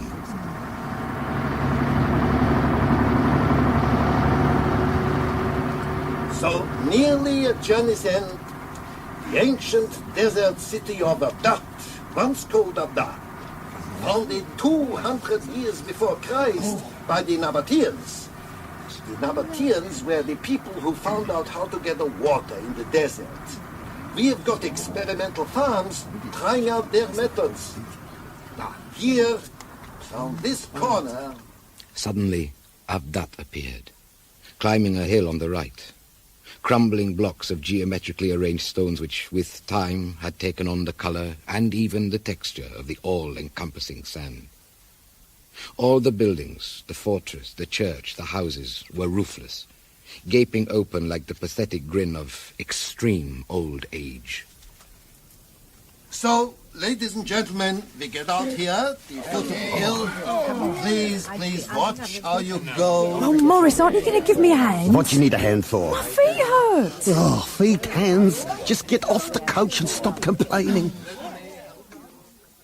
So, gather round, everyone. Please, come along. Now, these buildings here were the houses of the workers and farmers, huh? Well, I suppose the higher up the hill, the higher up the social scale. Precisely, Miss Mannering. Miss Lucy, isn't it? Quite right, Max. How did you know? I guessed. So, follow me, everyone. Well, I have to go carefully, or I'll surely be sorry. Shelley, Carefully, eh? stay back here with me. We are safer bringing up the rear. Look, how do those honeymooners manage to clutch each other's waists and still keep their footing? Single-mindedness. The houses at this level belong to the wealthier merchants, the officers of the garrison, the priests. As you can see, they are clustered around the public buildings. Look, we are actually walking along the streets of the ancient city. These houses, Joe, they're so small. What do you expect? Split-level houses? But it's true, they're tiny. There's hardly room for a couple of people to turn around. People were smaller then. Besides, they didn't do much more than sleep in here. The life went on in the streets. Now, if you won't come up here, you can look over the wall. Oh, Come on, not so bad, not so bad. it's quite a climb, isn't it? Don't you be careful. Oh, Betty, do come here. What a view. Didn't I tell you? I'm getting too old for this kind of thing. Oh, how beautiful. The whole desert spread out before us. Is that our bus down there? Oh, yeah, look, it's like a toy, isn't it? Unfortunately, we can't stay long. I would like you to see the sunset from up here, but that will make it too late. There's something eerie about this place. Yes, I know what you mean. It's not only a dead city. It's a city of the dead. You're making me shiver. Oh, no. That's because the sun is losing its strength. It'll be below those mountains in half an hour. Right, back to the coach, everyone. Oh, I wouldn't admit that. No. I must just have a peep into the houses, though. Shelley, I don't think there's time. It's all right. They'll wait for us. Come on, over here. Oh, look, the walls of this one are quite high. I suppose this was the living room. Hey, what's this? Looks like a storage jar. Wine, corn, or water, perhaps. Fascinating. To think that this is the thing some woman used, and here it still is. Some woman, a 1,000 years ago, who lived and loved. As we live and love. I'm standing in her home. I'm at her kitchen sink. And sometimes a man would come up behind her, and catch her around the waist, and kiss the nape of her neck. Oh, Tammy. There's something almost magical about this place. You're right. Especially now with the sun beginning to go down. It gives one a strange feeling. Cold. As though we're intruding. Ugh. You should have brought your coat, my darling. Oh, it's back in Tel Aviv. I didn't want to drag it around with me. I didn't think it would ever get cold enough to need it. Not in this climate. Oh, but it does at night, even... Say that again? Say what again? What you just said. That I didn't believe it would get cold enough to need a No, coat. no, before that. I said I left my coat in Tel Aviv. But you knew that. Oh! You left it. But it wasn't in your luggage.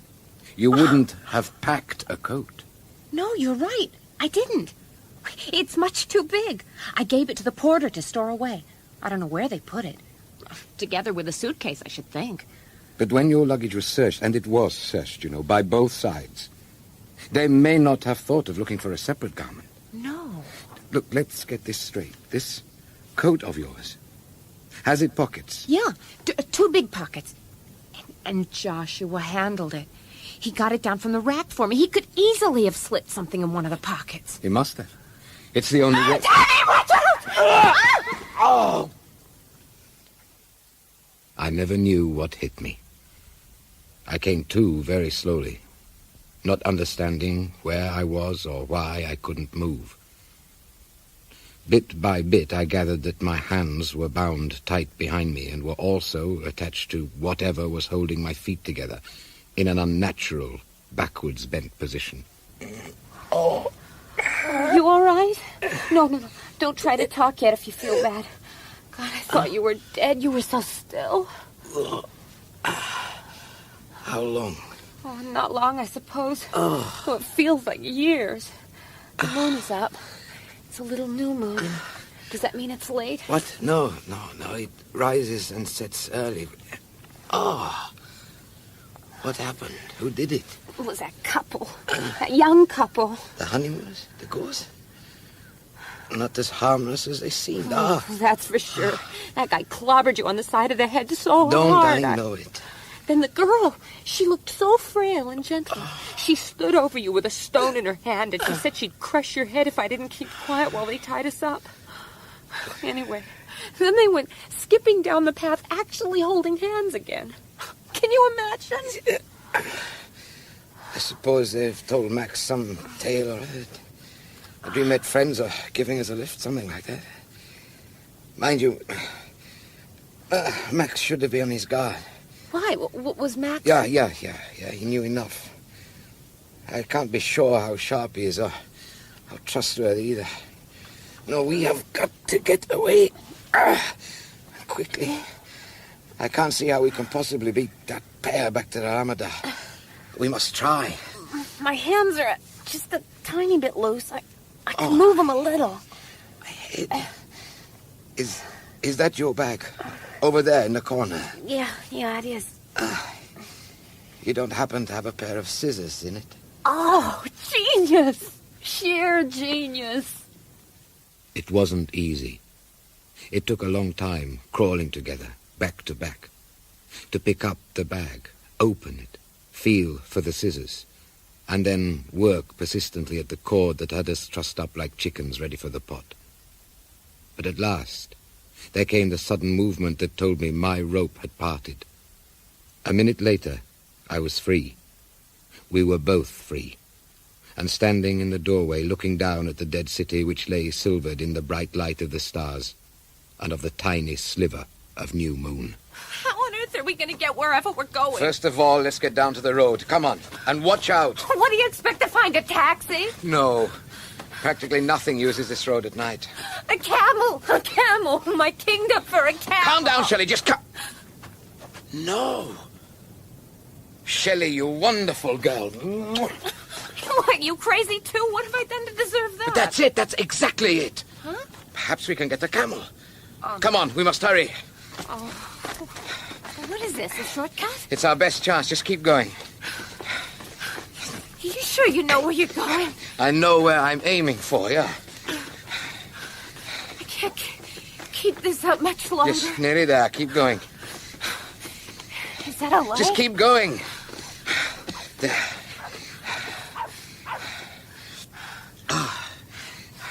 Arabs?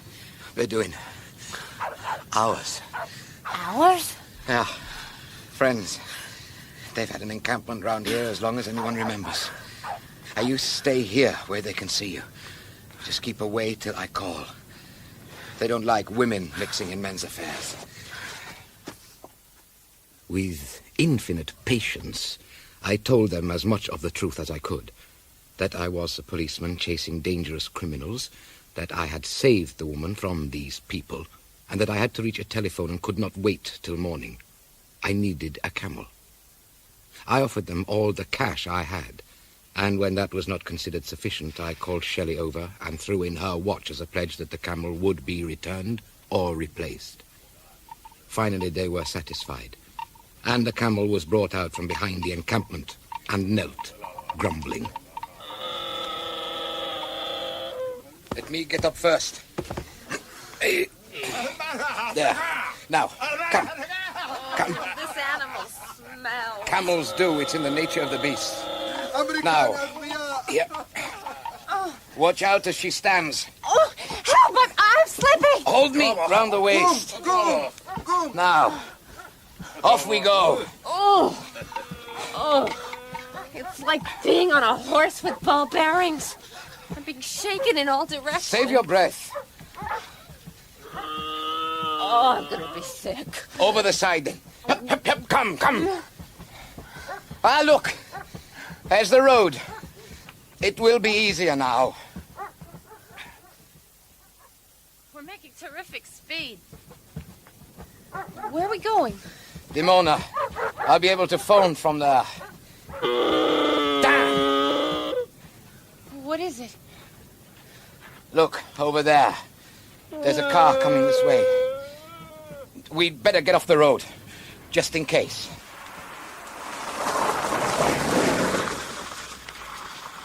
I don't believe it. Come along, you two. What are you waiting for? We haven't got all night, you know. Miss Mannering? Both of us.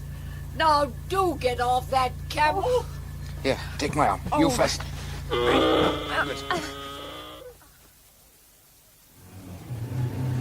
Oh, my God. Don't worry, Betty's an excellent driver. Anyway, this is no time for dawdling.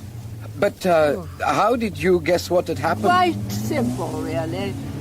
Pity that we had to go all the way to Beersheba in the bus, but we couldn't avoid that. Just as well you got this far, though. We'd have had no idea where to look for you in Abdad. I don't understand. You want explanations? Yes. Well, of course you've gathered that we're associates of a certain person. Were, I should say, because we're really retired, but he thought this would be just our cup of tea. I see. I ought to phone him. No need. We've done it already. He knows what happened. They can't get away with anything. Now he knows who to watch. Oh, wait a minute here. You haven't told us what happened after you left us at Avdat. Not difficult, my dear. We simply didn't believe that young pair when they came along with a message from you.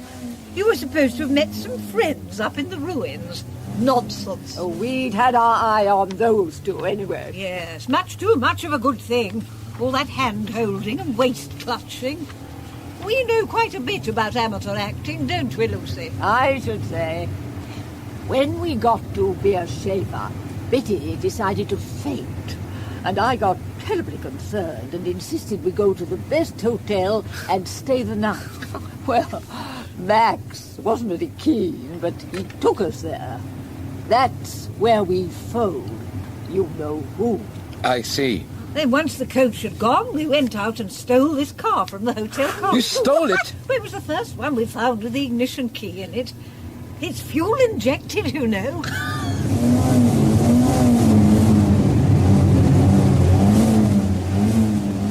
There's a problem, Shelley.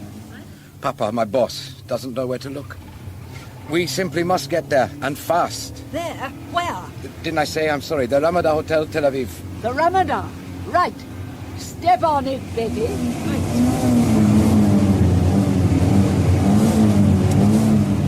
Look, are those the lights of Tel Aviv? Yes. Betty, straight on, through Jaffa. It's quicker. I know. Less traffic lights. Not that I'm going to stop for any.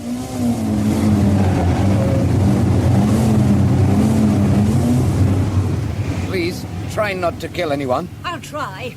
It might hold us up.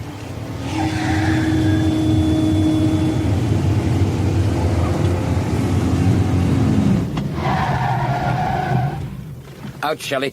Out. All right. You. Police, where do you store the luggage? Coats, things like that. Come on, quickly. Down those stairs. Service door to the right. Come on, but... come on. Here it is. Can you see the coats? Over there. Yes. Oh, I think yes, this one's mine. Let me see. Nothing here. Bingo! Look at this. A bottle of scent? Show me. Be careful! The serpent's smile. Oh, this isn't mine? No. And it's not scent either. This is it. This is what Joshua had to get rid of. Tammy, be careful behind you. Papa! I'll take that, if you don't mind. Thank you. Now, come behind here quietly, both of you. What? I haven't got time now for long explanations. Do as he says, Shelley. Stay here while I put this bottle back. Good. Now we wait. Try to understand. Understand what? Shh. I think they're coming now to collect it. Down, both of you. Don't make a sound. Trust me. Remember, you know they have to get it back. Then we... What can't the hell? Shh. Not a movement. Either of you. Oh, don't worry, Porter. We can find our own stuff.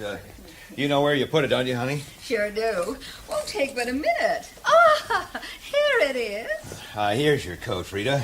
You want to take it with you? Might be cold. Oh, all right, Joe, if you think so. Nah, I guess you won't need it after all. I've taken that address book you left in the pocket. Come on, let's get out of here. It's hotter than hell.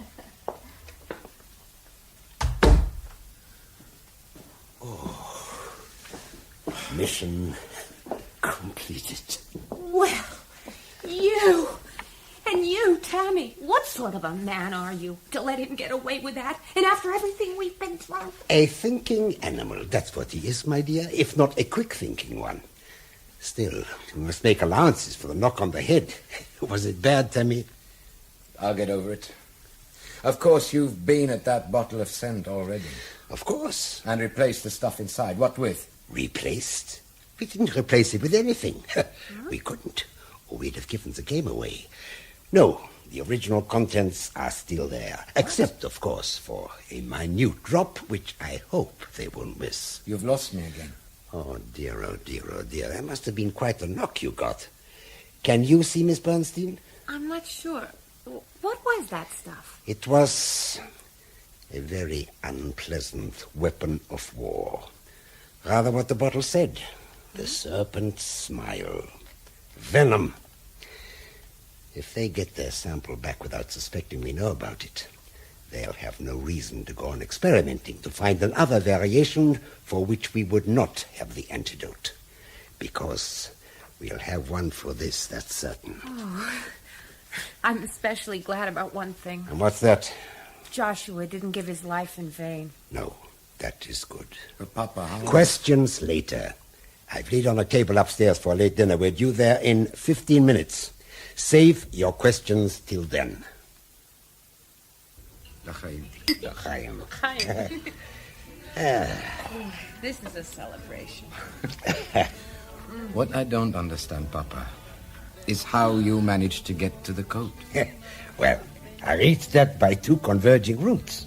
Once I'd heard about your little accident up in Avdat, I realized that somehow, Miss Bernstein, you had let slip that you knew where the sample was. Now, we were quite sure it wasn't in your luggage in the King David Hotel in Jerusalem, because we'd searched that quite thoroughly. Oh, thank you very much. All part of the service. So, it had to be in some other article you'd left. And that had to be here, in the Ramada Hotel. That was path number one. Path number two emerged when I began to think again about every word that Joshua had said to you. And the only inexplicable thing was that mysterious reference to Rachel. You remember? Yes. Now, it came to me suddenly. Rachel was the first female smuggler. What? As far as I know, the only smuggler mentioned in the Bible. She hid her father's goods in the saddle of her camel. Camel? Did you say camel? Do go on, Papa. Well, to cut a long story short, Max phoned a few minutes after Miss Lucy. And incidentally, he thought the English ladies were the villains of the piece. He couldn't make out what was going on. I told him to take his time returning. So he took the party back by way of the Weizmann Institute in Rehovot. They got there in the darkness. And he made a terrible fuss about some imaginary floodlighting not being switched on. But that gave me the precious time I needed. What if that honeymoon pair had also managed to phone, huh? Or the Harrisons? Oh, that's the saddest part. I liked them. Well, they may have phoned for all I know, but I've taken care of that. Half an hour before you arrived, all the traffic in front of the hotel was held up because some foreign dignitary was leaving. The hotel was blocked off. No one was being let in or out. Then, a very distinguished-looking gentleman scuttled down the steps and into a big limousine we'd borrowed from the Prime Minister's office. You know, my friend Mr. Rubin, he can look very distinguished. By then, of course, we'd found your coat, Miss Bernstein, and the sample. But we didn't know exactly what it was. There was a distinct possibility there was, what do you call those germs, microbes that, they come alive in the air. Aerobic, I think. Aerobic, yes. So there was a risk that when we opened that bottle, we'd kill a good many people. I took the chance. I stationed someone outside the door and said if I wasn't out in 5 minutes, he was to have the place sealed, the hotel evacuated, and to send for the experts. Then I went down the stairs, opened the bottle, and put a couple of drops in a spare flask. The rest, you know. Is anyone ever going to know about all this? Maybe it's better not. Maybe it's enough that we three are able to say, praise the Lord. It's being said for us. What do you mean? Listen. Hallelujah. From now on, I think you and I can call that our tune. You bet we can.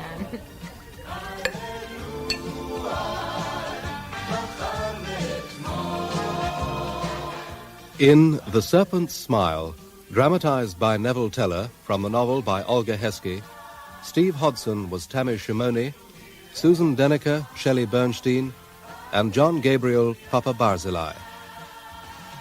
Frida and Joe Harrison were played by Gwen Cherrill and Ed Bishop, Betty and Lucy Mannering, Barbara Atkinson and Lydia Sherwood, Maisie and Morris Rice, Mia Sutiriu and David Sinclair, Max Arnold Diamond, Hashi Ali Rafai, Superintendent Cohen David Garth, Sergeant Lieb William Edel, Udzi Adrian Egan, Schwartz Harry Taub, Dr. Livney Cyril Shaps, Mr. Reuben Alan Thompson, Yitzhak Colin Starkey, the police surgeon Bernard Brown, and Yehoshua Caleb Peter Aker.